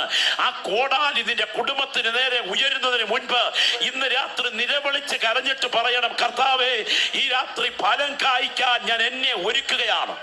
ദൈവത്തിന് സ്തോത്രം. എല്ലാ നാവിൽ നിന്ന് പ്രാർത്ഥനയുടെ ശബ്ദം ഉയരട്ടെ. തോളിൽ കൈവച്ച് ദൈവത്തിന് ആത്മാവ് ചില വ്യക്തികൾക്ക് നേരെ ദൂത് പറയുന്നു. ഇന്ന് രാത്രി ആത്മാവിൽ ആരാധിച്ചുകൊണ്ടിരിക്കുന്ന സമയം 2020 ഡിസംബർ മാസത്തിന്റെ ഒടുവിലത്തെ ദിവസങ്ങളിൽ നീ എവിടെയായിരിക്കുമെന്ന് പ്രവചിക്കാൻ നിനക്ക് കഴിയില്ല. കൂടെ പറപ്പേ, നിന്റെ ചങ്കിന് നേരെ ചില അനർത്ഥങ്ങൾ വരുന്നു എന്ന് ദൈവത്തിന് ആത്മാവ് മുന്നറിയിപ്പ് നൽകുമ്പോൾ ഇന്ന് രാത്രി പ്രാർത്ഥനയുടെ ആത്മാവിൽ അതിനെ മുറിച്ചു മാറ്റുവാൻ ദൈവശക്തി വ്യാപരിക്കട്ടെ. നിന്റെ ആയുസിന്റെ പൂർണ്ണതയ്ക്ക് മുൻപ് ജീവിതത്തിന് തിരശീല വീഴ്ത്തത്തക്ക വിധം സാത്താൻ ഒരുക്കുന്ന ചില കണികളെ ഇന്ന് രാത്രി ആത്മമണ്ഡലത്തിൽ വെട്ടിമാറ്റാൻ ദൈവാത്മാവ് ഇതിനകത്തിരിക്കുന്ന വ്യക്തികളുടെ മേൽ അഭിഷേകത്തിന്റെ ചൈതന്യം പകരുകയാണ്. അത് തിരിച്ചറിയുന്ന ദൈവമക്കൾ ശബ്ദമുയർത്തി പറയണം, നാഥ, ഈ രാത്രി ഫലത്തിനായി ഞാൻ ക്രൂശിന്റെ ചുവട്ടിലേക്ക് അടുക്കുകയാണ്. നമുക്കറിയാം, ശ്രദ്ധിക്കണേ, നമ്മുടെ വാഴ്ത്തപ്പെട്ട കർത്താവ് പഠിപ്പിച്ച ചരിത്ര പ്രസിദ്ധമായ ഗിരിപ്രഭാഷണത്തിന്റെ ഒടുവിലത്തെ സമയം. ഈ ഗിരിപ്രഭാഷണം യേശുക്രിസ്തുവിന്റെ പഠിപ്പിക്കലിൽ ഏറ്റവും പ്രധാനപ്പെട്ട പഠിപ്പിക്കലാണ്. കാൽ കിടന്ന ചെരിപ്പൂരി ചെന്നിക്ക് തല്ലിയ മദാമയോട് ഭവതിയുടെ കൈവേദനിച്ചോ എന്ന് ചോദിക്കാൻ മഹാത്മാഗാന്ധി അങ്ങയെ പ്രേരിപ്പിച്ച ഘടകം എന്താണ് എന്ന് ചോദിച്ചപ്പോൾ അദ്ദേഹം പറഞ്ഞത് യേശുക്രിസ്തുവിന്റെ ഗിരിപ്രഭാഷണം. ഇന്ന് രാത്രി പറയട്ടെ, ഇതുവല്ലോ നമ്മളെ സ്വാധീനിച്ചിട്ടുണ്ടോ? ഗിരിപ്രഭാഷണത്തിൽ കർത്താവ് തള്ളപ്പെടാൻ തുടങ്ങുന്നവരുടെ അവകാശവാദത്തെ കുറിച്ച് ഇങ്ങനെ പറഞ്ഞത്, കർത്താവെ, നിന്റെ നാമത്തിൽ ഞങ്ങൾ ഭൂതങ്ങളെ പുറത്താക്കുകയും രോഗികളെ സൗഖ്യമാക്കുകയും വിവിധ വീര്യപ്രവർത്തികൾ ചെയ്തില്ലയോ എന്ന് ആ നാളിൽ പലരും എന്നോട് പറയും. ഞാൻ അവരോട്, ഞാൻ നിങ്ങളെ അറിഞ്ഞിട്ടില്ല, അധർമ്മം പ്രവർത്തിക്കുന്നവരെ എന്നെ വിട്ട് പോകുവിനെന്ന് തീർത്തു പറയും.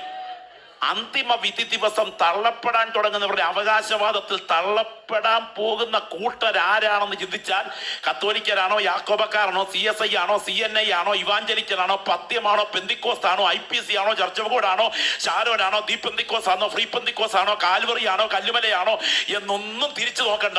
ഒരു കാര്യം, കൃപാവരങ്ങളുടെ വിനിയോഗത്താൽ ശുശ്രൂഷകളിൽ പ്രയോജനപ്പെട്ടിട്ട് നിത്യതയിൽ തള്ളപ്പെടുക എന്ന് പറഞ്ഞാൽ കൊച്ചു കാര്യമല്ല, ഒരു വലിയ അനർത്ഥമാണ്. ദൈവത്തിന് സ്തോത്രം. തിരിച്ചറിയുന്ന ദൈവമക്കളുടെ കണ്ണ് ഇന്ന് രാത്രി തുറക്കുന്ന രാത്രിയാകണം. Glory, hallelujah. രാത്രി ശ്രദ്ധിക്കണേ, മലന്ന് കടന്ന് തുപ്പിയ മാറത്തെ വീഴൂ. അതുകൊണ്ട് പെന്തിക്കോസ്ത് പ്രസംഗവേദികളിൽ പെന്തക്കോസ്തുകാരെ കുറ്റം പറയുന്നത് എനിക്ക് ഒട്ടും ഇഷ്ടമല്ല.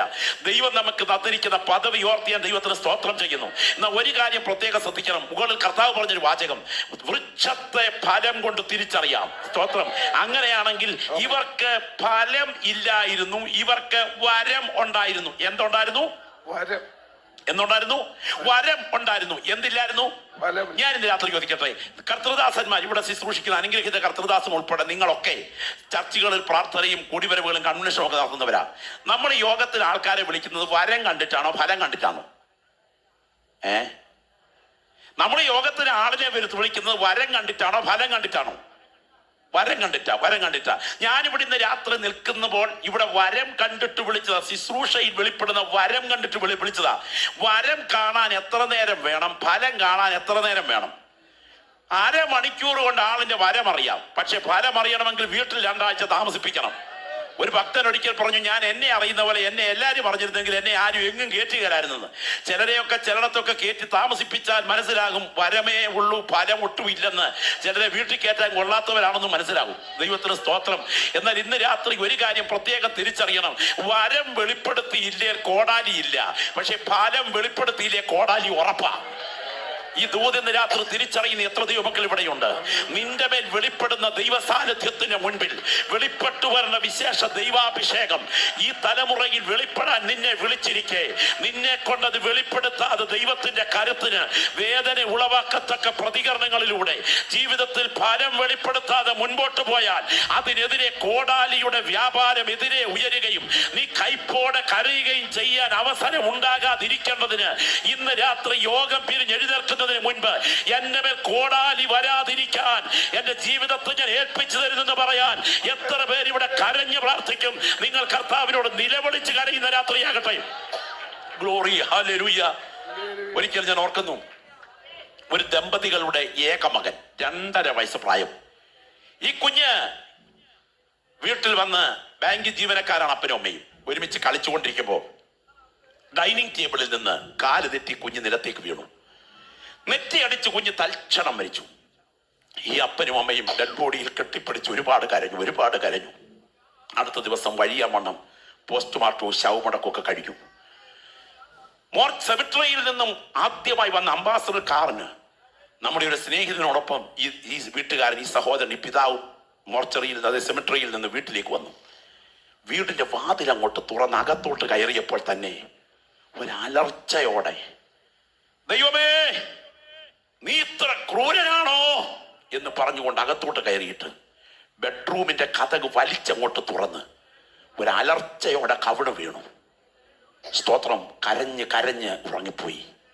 ചില മണിക്കൂറുകൾ കഴിഞ്ഞ് എഴുന്നേറ്റ് വരുമ്പോ ഈ പ്രിയപ്പെട്ടവൻ പറഞ്ഞ വാക്കുകൾ ഇങ്ങനെയാ: ഞാനൊരു സ്വപ്നം കണ്ടു. ആ സ്വപ്നത്തിൽ യേശു എന്റെ കൺമുൻപിൽ വന്ന് നിൽക്കുന്നു. യേശു എന്നോട് പറഞ്ഞു, മകനെ, നിന്നെ ഞാൻ നിന്റെ ആയുസിന്റെ പുറകോട്ടൊന്ന് കൂട്ടിക്കൊണ്ടു പോകുകയാ. നിന്റെ 12ാമത്തെ വയസ്സിൽ ഒരു വീട്ടു പ്രാർത്ഥനയിൽ നീ യേശുവാകുന്ന എന്നെ രക്ഷിതാവായി സ്വീകരിച്ചിട്ട് ഒരു മിഷനറിയാകാൻ നിന്നെ എൻ്റെ മുൻപിൽ സമർപ്പിച്ചു. 17, 18, 19 പ്രതിഷ്ഠയുടെ വഴിമാറി നീ യാത്ര ചെയ്തു. 23, 24 നീ ബാങ്ക് ജീവനക്കാരനാകാൻ പഠിച്ചു. ഞാൻ നിന്നെ വിളിച്ചപ്പോൾ എൻ്റെ കൈ നീ തട്ടി മാറ്റി. 26 ബാങ്ക് ജീവനക്കാരിയുടെ വിവാഹം നടന്നു. എന്റെ കൈ നീ അവിടെയും പിടിച്ചു മാറ്റി. ഇപ്പോൾ നിന്റെ ഏറ്റവും വിലയേറിയ പൈതലിനെ എന്റെ സന്നിധിയിലേക്ക് നേരത്തെ വിളിച്ചുകൊണ്ട് ഞാൻ നിന്നെ ഒരിക്കൽ കൂടെ ആദ്യ പ്രതിഷ്ഠയിലേക്ക് വിളിക്കുകയാണ്. ഇന്ന് രാത്രി ഈ ദൂതി പുൾപിറ്റിൽ മുഴങ്ങിക്കൊണ്ടിരിക്കുമ്പോൾ കർത്തൃ സന്നിധിയിൽ എടുത്ത ചില തീരുമാനങ്ങൾക്ക് വിപരീതമായി ജീവിതത്തിൽ സംഭവിച്ച ചുവടുവയ്പ്പുകൾ കണ്ടുകൊണ്ട് ജ്വലിക്കുന്ന ചില ദൃഷ്ടികൾ ഇവിടെ ചുറ്റിത്തിരിയുന്നു. 10,000-കണക്കിന് മീനോടുന്ന ഗലീല കടലിൽ ചതുർദ്രഹ്മപ്പണം കുടലിൽ കുരുങ്ങിയ അതെ ആ കണ്ണുകൾ, കണ്ട കണ്ണ് ഇന്ന് രാത്രി കൺവെൻഷൻ എത്തിയിട്ടുണ്ട്. നിന്റെ ജീവിതത്തോടുള്ള ബന്ധത്തിൽ കവിണ് വീണ് കരയാൻ കർത്താവ് രാത്രി വിളിക്കുകയാണ്. ഫലം പുറപ്പെടുവിക്കാത്ത അത്തിയോ, നിനക്ക് തൊട്ടുപുറകിൽ കോടാലിയുണ്ട്. നിലവിളിച്ച് കരയാതിരിക്കണമെങ്കിൽ ഇന്ന് രാത്രി യോഗം തീരുന്നതിന് മുൻപ് ശബ്ദമുയർത്തി കരഞ്ഞിട്ട് പറ, കർത്താവേ, എന്റെ ആയുസ് ഞാൻ നിന്റെ കൈകളിൽ തരികയാണ്. നിങ്ങൾ ശ്രദ്ധിച്ചേ, ഇത് കർത്താവ് പറയുമ്പോ 4ാമത്തെ കൊല്ലം, 3 വർഷത്തെ ഫലം തിരയൽ കഴിഞ്ഞ് 4ാമത്തെ വർഷം ഈ അത്തിക്ക് നീട്ടിക്കൊടുത്തത് അവസാനത്തെ കൊല്ലമാണ്. പക്ഷേ 3.5 കൊല്ലം, 4ാം കൊല്ലം തികയുന്നതിന് മുൻപ് ഇത് പറഞ്ഞ തോട്ടക്കാരനെ അവർ കൊന്നു ക്രൂശിച്ചു. സ്തോത്രം. നിങ്ങൾ ഇത് രാത്രി ശ്രദ്ധിച്ച് കേൾക്കണം. ഞാൻ അവസാനിപ്പിക്കാൻ പോകുന്നതിന് മുമ്പ് ഈ അത്തിയുടെ ചുവട്ടിൽ സർവശക്തന്റെ കോടാലി വീണു. ഇന്ന് രാത്രി ഞാൻ അതുകൊണ്ട് വിശദീകരിക്കാൻ സമയമെടുത്താൽ മണിക്കൂറുകൾ പറയേണ്ടി വരും. സ്തോത്രം. AD 70 ശ്രദ്ധിക്കൂ, ടൈറ്റസിന്റെ സൈന്യം യെരൂശലേമിലേക്ക് വന്നു. 13,56,000 അരിഞ്ഞു വീഴ്ത്തി. 13,56,000. അന്തോണിയ കോട്ട എന്നറിയപ്പെടുന്ന ചരിത്ര പ്രസിദ്ധമായ കോട്ടയ്ക്ക് മുൻപിൽ ജോസഫസ് എന്ന എഴുത്തുകാരനോടൊപ്പം ടൈറ്റസ് സൈന്യ സമേതനായി നിൽക്കുമ്പോൾ ദേവാലയത്തെ ചൂണ്ടിക്കൊണ്ട് പറഞ്ഞു, ഈ ദേവാലയം എന്റെ പിടിച്ചടക്കലിന്റെ സ്മാരകമാക്കി എനിക്ക് നിർത്തണം. പക്ഷേ ഒരു പടയാളി കയ്യിലൊരക്ക് ബന്ധമെടുത്ത് ചുഴറ്റിയെറിഞ്ഞു. അത് മകുടക്കൂടിൽ ചെന്ന് പറന്നു പറ്റി. തീ കത്തുന്നത് കണ്ടുകൊണ്ട് പടയാളികളുടെ മധ്യത്തിൽ ടൈറ്റസ് പറഞ്ഞു, കെടുത്തു തീ, എന്റെ പിടിച്ചടക്കലിന്റെ സ്മാരകമാക്കി അതിനെ നിർത്തണം. സൈന്യങ്ങൾ തീ കെടുത്താൻ ദേവാലയത്തിലേക്ക് ഓടിക്കയറി. സൈന്യത്തിന്റെ മേൽ വിപ്ലവകാരികൾ ചാടി വീണു. നടന്ന യുദ്ധത്തിൽ 5000 പേരുടെ ശിരസറ്റ ജഡങ്ങൾ ദേവാലയത്തിന്റെ നടുത്തളത്തിൽ ഉരുണ്ടു. നിങ്ങൾക്കറിയാമോ, കത്തിത്തീരുന്ന ദേവാലയത്തെ കണ്ടുകൊണ്ട് വസ്ത്രം വലിച്ചു കീറി മുട്ടിന്മേൽ നിന്നുകൊണ്ട് ടൈറ്റസ് പറഞ്ഞ വാക്കിങ്ങനെ, അയ്യോ ദൈവമേ, നശിപ്പിക്കരുതെന്ന് ഞാൻ കൽപ്പന കൊടുത്തു, നശിപ്പിക്കൂ എന്ന് നീ കൽപ്പന കൊടുത്തു. എന്റെ കൽപ്പനയല്ല ജയിച്ചത്, നിന്റെ കൽപ്പനയാ ജയിച്ചത്. ഇന്ന് രാത്രി ഈ വചനം എഴുതി വെച്ചുകൊള്ളുക. ആരൊക്കെ ഇടിക്കരുതെന്ന് പറഞ്ഞാലും എന്റെ ദൈവം ഇടിക്കാൻ കൈ ഉയർത്തിയാൽ പണിയാൻ കഴിവുള്ള ഒരുത്തനും ഇവിടെ ഇല്ല. എന്നാൽ എന്റെ ദൈവം പണിയാൻ കൈ ഉയർത്തിയാൽ ഇടിക്കാൻ കഴിവുള്ള ഒരുത്തനും ഇവിടെ ഇല്ല. ഇതിനകത്ത് ശ്രദ്ധിച്ചേ, ആ വംശത്തിന്റെ ചുവട്ടിൽ കോടാലി വീണ ചരിത്രം. നമ്മുടെ കാലം ചാൻസലർ ഹിറ്റ്ലർ ജോലി തരാം, എൻട്രൻസിൽ പേർ രജിസ്റ്റർ ചെയ്യൂ എന്ന് പറഞ്ഞ് എല്ലാത്തിനെയും അകത്ത് കയറ്റി. നടന്ന സംഭവം. ഒടുവിലത്തെ ആൾ കയറി കഴിഞ്ഞു. മണിക്കൂറുകൾ പിന്നിട്ടപ്പോൾ ആളുകൾ ബാത്റൂം അന്വേഷിച്ചു. ബാത്റൂം കണ്ടു. വാതിൽ തുറന്ന് അകത്ത് കയറി ടാപ്പ് പിടിച്ച് തുറന്നു. അപ്പോഴേക്കും ഒഴുകിയിറങ്ങിയത് വെള്ളമല്ല, ഗ്യാസ് ആയിരുന്നു.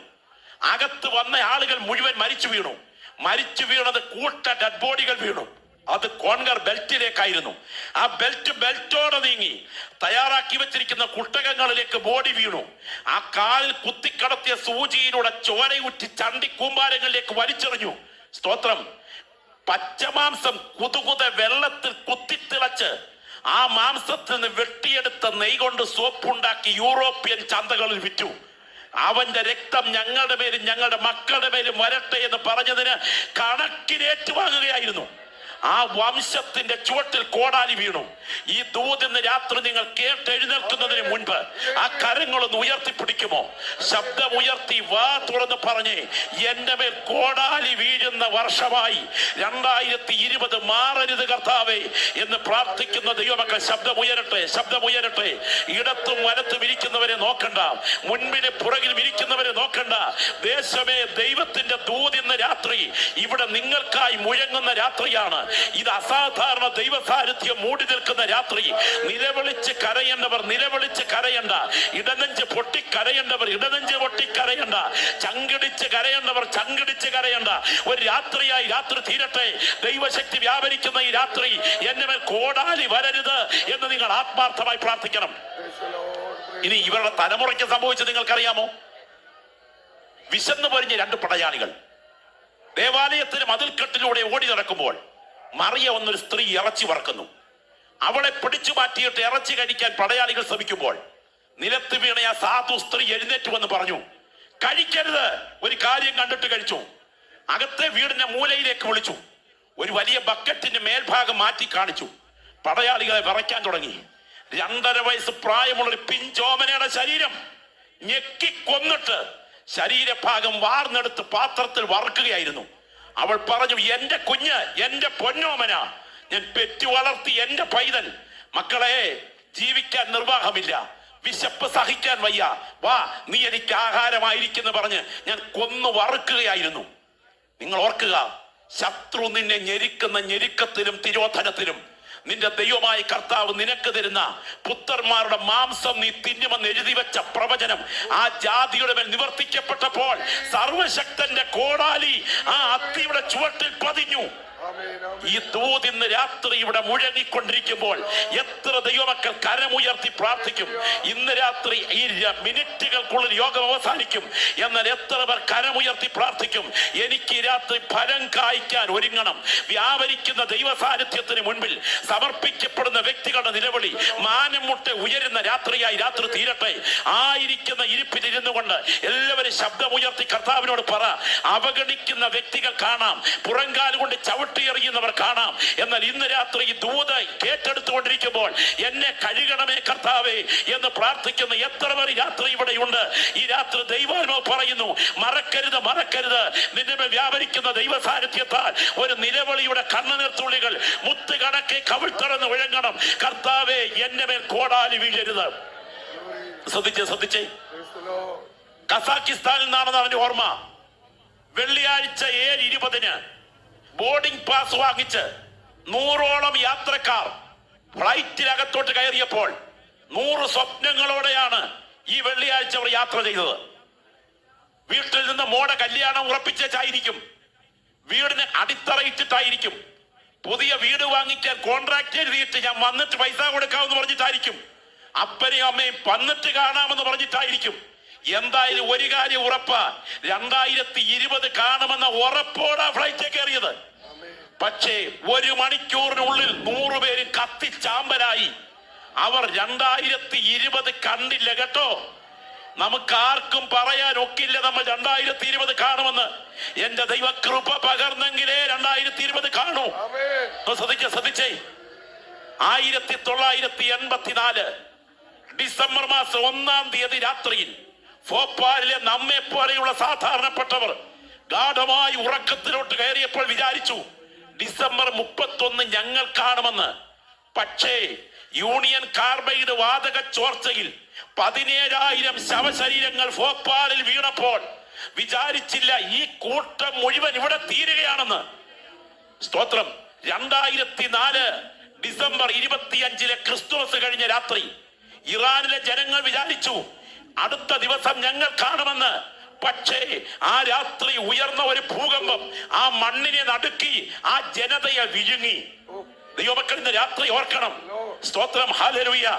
ആ സുനാമി എന്ന മഹാദുരന്തം ഒരു ട്രെയിനിന്റെ ഇരമ്പലിനേക്കാൾ ഭയങ്കരത്വത്തോടുകൂടെ ഒരു ഡിസംബർ മാസത്തിൽ ഇന്തോനേഷ്യക്ക് സമീപം 9.4% ഉയർത്തുന്ന അത്യുഗ്രമായ തീവ്രതയോടുകൂടെ കടൽ ഭൂകമ്പം തെങ്ങിനേക്കാട്ടിൽ ഉയരത്തിൽ ഇരമ്പി കയറിയപ്പോൾ 2,30,000 പേർ ഈ മണ്ണിനോട് വിട പറഞ്ഞപ്പോൾ അവർ ഓർത്തില്ല അടുത്ത വർഷത്തിന്റെ ആദ്യത്തെ ദിവസം ഞങ്ങൾ കാണത്തില്ലെന്ന്.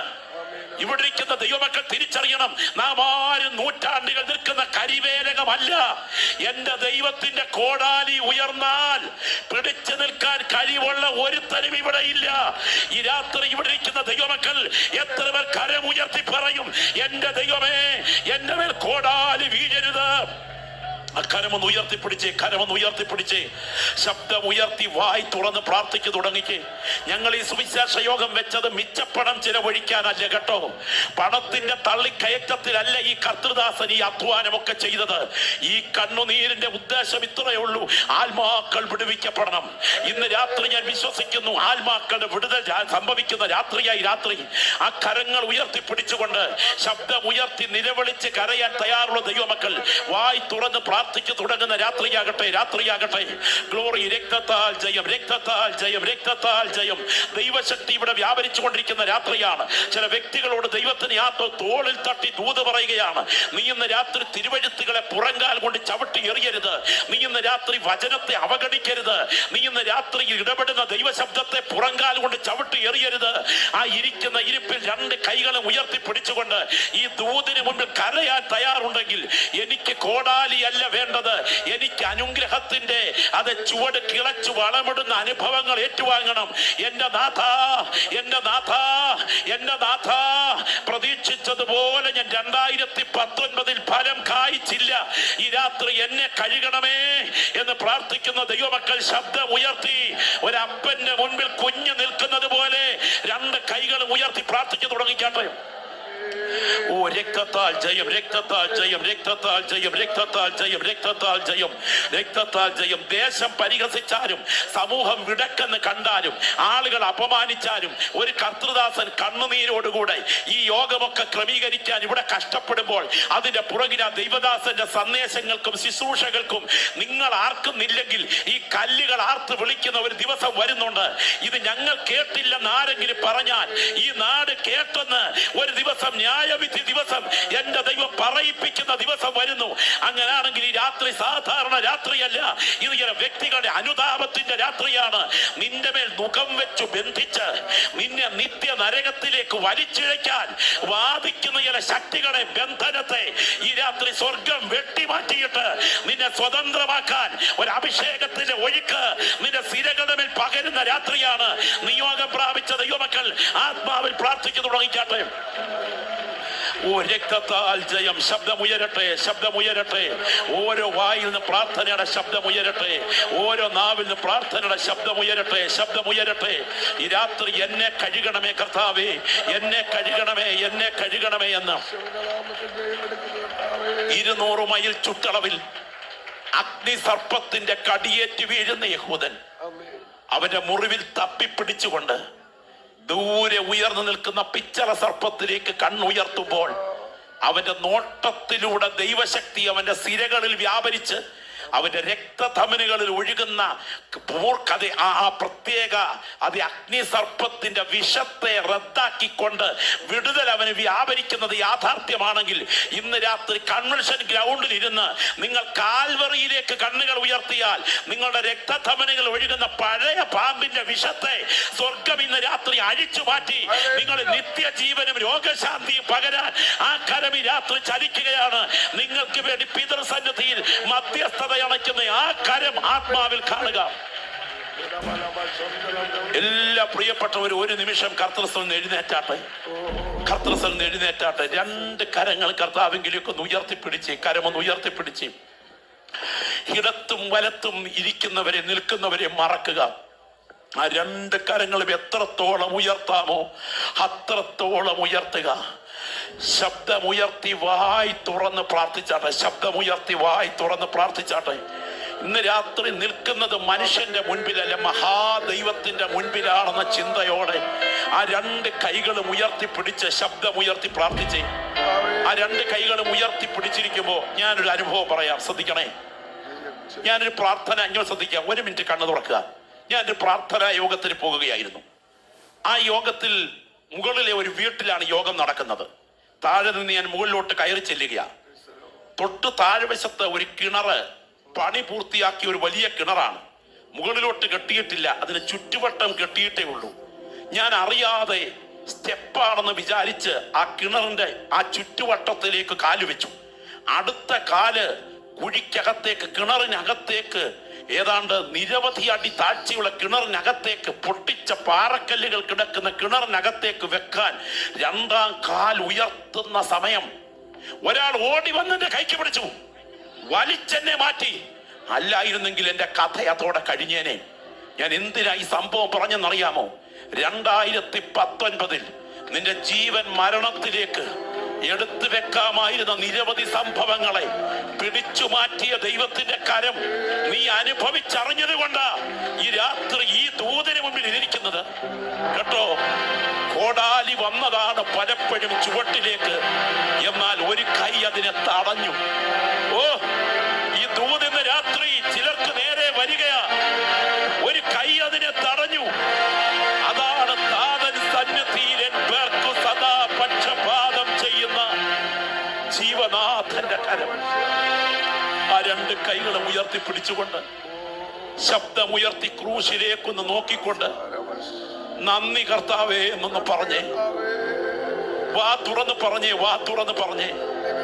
നിന്റെ ജീവന് നേരെ വന്ന പല അനർത്ഥങ്ങളെയും 2019 ഒഴിവാക്കി വിട്ട ദൈവത്തിന്റെ കരം തിരിച്ചറിയുന്നെങ്കിൽ ആ കരം ഉയർത്തിപ്പിടിച്ചുകൊണ്ട് നന്ദി കർത്താവേ എന്നൊന്ന് പറഞ്ഞേ.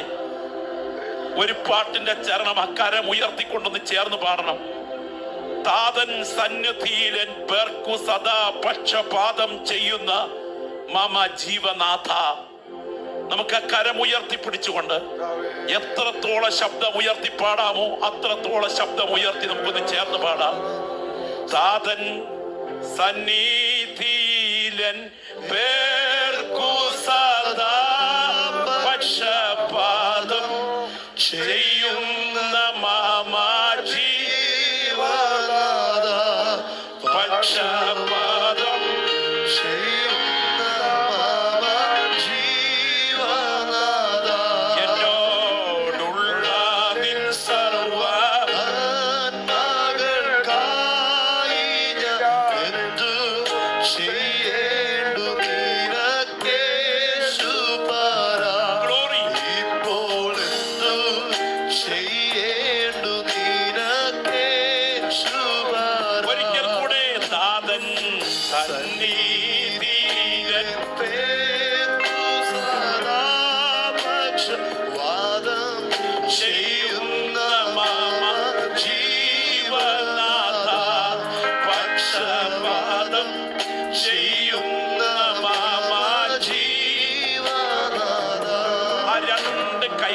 നെഞ്ചോടൊന്ന് ചേർത്ത് വെച്ച് അപ്പന്റെ മുൻപിൽ കുഞ്ഞ് നിൽക്കുന്നത് പോലെ, അമ്മയുടെ മുൻപിൽ പൈതൽ നിൽക്കുന്നത് പോലെ വാ തുറന്ന് കർത്താവിനോടൊന്ന് സംസാരിച്ച്. ഈ രാത്രി ഒരു സാധാരണ രാത്രിയല്ല. ഇന്ന് രാത്രി മുഴങ്ങിയിരിക്കുന്ന ഒരു സാധാരണ ദൂതുമല്ല. വ്യക്തികളോട് ദൈവത്തിന് ആത്മാവി രാത്രി ഇടപെടുന്ന വിപിൽ പ്രബോധനമാണ് ഇവിടെ മുഴങ്ങിയത്. ആ നെഞ്ചോട് ചേർത്ത കൈകളോടുകൂടെ നാഥാ, നാഥാ, ഫലം കായ്ക്കേണ്ട സമയം ഞാൻ ഫലം കായ്ക്കാതെ പോയി. കിളച്ചു വളമിട്ടത് ഞാൻ ഓർക്കുന്നു, ഫലം കായ്ച്ചിട്ടില്ല. ഈ രാത്രിയിൽ ദൈവഭയത്തോടെ ഞാൻ ക്രൂശിന്റെ ചുവട്ടിൽ വീഴുകയാണ്. നീ എന്നെ കഴുകണമേ കർത്താവേ, എന്നെ കഴുകണമേ. എന്റെ ആയുസ്സിന്റെ ദിനങ്ങൾ നിനക്ക് വേണ്ടി മാത്രമാണ്. ഇന്ന് രാത്രി ഒരു പുതിയ പ്രതിഷ്ഠയ്ക്കായി എന്റെ ജീവിതത്തെ കൈമാറുന്നു. ഇന്ന് വരെ ഇല്ലാത്തൊരു മാനസാന്തരത്തിന്റെ സമർപ്പണം എന്നിൽ ഉയരുകയാണ്. ദൈവദാസനെ, എനിക്ക് പ്രാർത്ഥന ആവശ്യമുണ്ട്. എന്റെ ആയുസ്സിൽ 2019 ഇതുവരെ എടുക്കാത്ത ചില തീരുമാനങ്ങൾ ഇന്ന് രാത്രി ഞാൻ കൈക്കൊള്ളുകയാണ്. എനിക്ക് പ്രാർത്ഥന വേണം, എനിക്ക് പ്രാർത്ഥന വേണം എന്ന് ആഗ്രഹിക്കുന്നവർ ആ വലത് കരങ്ങൾ ഉയർത്തിപ്പിടിച്ചാട്ടെ. ഞാൻ ഇന്ന് രാത്രി നിങ്ങൾക്കായി പ്രാർത്ഥിക്കാൻ തുടങ്ങുന്നു. ഞാൻ പറഞ്ഞല്ലോ, ഇതൊരു സാധാരണ ദൂതായി അവഗണിക്കരുത്. ഈ കൺവെൻഷന്റെ ഒടുവിലത്തെ രാത്രിയുടെ ഒടുവിലത്തെ മിനിറ്റുകൾ, ഇറാഖിലെ ജനങ്ങൾക്ക് ഭൂകമ്പത്തിന് മുൻപ് കോടാലി വരുന്ന കാര്യം തിരിച്ചറിഞ്ഞില്ല. സുനാമി ദുരന്തത്തിൽ 2,30,000 പേർ ഒരു മണ്ണിനോട് വിട പറഞ്ഞപ്പോൾ കോടാലി വരുന്ന കാര്യം അവർ തിരിച്ചറിഞ്ഞില്ല. ഭോപ്പാൽ വിഷവാതക ദുരന്തത്തിൽ ഒരു വലിയ പറ്റം ജനങ്ങൾ മണ്ണിനോട് യാത്ര പറഞ്ഞപ്പോൾ കോടാലി വരുന്നത് അവർ തിരിച്ചറിഞ്ഞില്ല. എന്തിന് യഹൂദ ജനങ്ങൾക്ക് നേരെ വിധിയുടെ കോടാലി വരുന്നവർ തിരിച്ചറിഞ്ഞില്ല. ഇന്ന് രാത്രി ഈ ദൂത് ഇവിടെ മുഴങ്ങിക്കൊണ്ടിരിക്കുമ്പോൾ എന്റെ ജീവിതത്തെ ഞാൻ യേശുവിന്റെ കൈകളിൽ സമർപ്പിക്കുന്നു. എനിക്കെതിരെ വിധിയുടെ കോടാലി ഉയരാൻ പാടില്ല. ന്യായവിധിയുടെ കോടാലി ഉയർത്തുന്ന സമയം ഇടയിൽ കയറി നിന്ന തോട്ടക്കാരന്റെ മധ്യസ്ഥത പോലെ ക്രൂശിൽ ചൊരിഞ്ഞ രക്തത്താൽ എനിക്ക് വേണ്ടി മധ്യസ്ഥത ചെയ്യുന്നത് ഞാൻ ഓർക്കുന്നു. ഇന്ന് രാത്രി എനിക്ക് പ്രാർത്ഥന വേണം ദൈവദാസ. ആ ഉയർന്ന കരങ്ങൾക്ക് വേണ്ടി ഞാൻ പ്രാർത്ഥിക്കാൻ തുടങ്ങുകയാണ്. ഇന്ന് രാത്രി വരെ വിശ്വാസ സ്നാനത്തിന് തീരുമാനമെടുത്തിട്ടില്ലെങ്കിൽ ചില വ്യക്തികൾ വിശ്വാസ സ്നാനത്തിന് തീരുമാനമെടുക്കുന്ന രാത്രിയാകണം. കറുവാപ്പട്ടയും ഗ്രാമ്പുവും ഏലക്കായും കൂട്ടുന്ന തൈലമല്ല, കാത്തിരിക്കുന്ന വ്യക്തികളുടെ മേൽ പകരുന്ന അഭിഷേകമാണ് പരിശുദ്ധാത്മ വ്യാപാരമെന്ന് തിരിച്ചറിയുന്നെങ്കിൽ ഇന്ന് രാത്രി ആത്മവ്യാപാരത്തിന് തീരുമാനമെടുക്കാത്തവർ ആത്മവ്യാപാരത്തിന് തീരുമാനമെടുക്കണം. ആ പ്രതിഷ്ഠയുടെ അടയാളമായി നിങ്ങളുടെ വലത് കരങ്ങൾ ഉയർത്തിപ്പിടിച്ചിരിക്കുമ്പോൾ ഞാനിന്ന് രാത്രി നിങ്ങൾക്കായി പ്രാർത്ഥിക്കാൻ തുടങ്ങുകയാണ്. ഈ ഗ്രൗണ്ടിൽ മാത്രമല്ല ഞങ്ങൾ വ്യക്തികളെ കാണുന്നത്, ഈ വഴിയോരങ്ങളിൽ ഞങ്ങൾ വ്യക്തികളെ കാണുകയാണ്. ടെറസിന് മുകളിലാകട്ടെ, വീടിന്റെ സിറ്റ് ഔട്ടിലാകട്ടെ, സ്വകാര്യ സ്ഥലങ്ങളിലാകട്ടെ, എവിടെ ഇരുന്ന് വചനം കേട്ടുകൊണ്ടിരിക്കുന്ന കൂടപ്പുറപ്പേ, ഒടുവിലത്തെ വർഷം, 4ാമത്തെ വർഷം, ഒരാണ്ട് കൂടെ നിൽക്കട്ടെ എന്ന് പറഞ്ഞ ഇടിവിൽ നിൽക്കുന്ന വർഷം, അതിന് തിരശീല വീഴുകയാണെങ്കിൽ അനർത്ഥമാണ്, അനർത്ഥമാണ്. ഇന്ന് രാത്രി കരഞ്ഞു പ്രാർത്ഥിക്കുക, എന്നെ കഴുകണമേ, എന്നെ കഴുകണമേ, എന്നെ കഴുകണമേ. പ്രാർത്ഥിക്കുന്ന ദൈവമക്കളുടെ നിലവിളി ഒന്ന് ഉയരട്ടെ. സ്നാനപ്പെടാൻ എത്ര വട്ടം നിന്നോട് ദൈവാത്മാവ് ദൂത് പറഞ്ഞു? അവിടെയെല്ലാം പുറങ്കാലി കൊട്ട പ്രമാണം നീ തട്ടിക്കളഞ്ഞില്ലേ?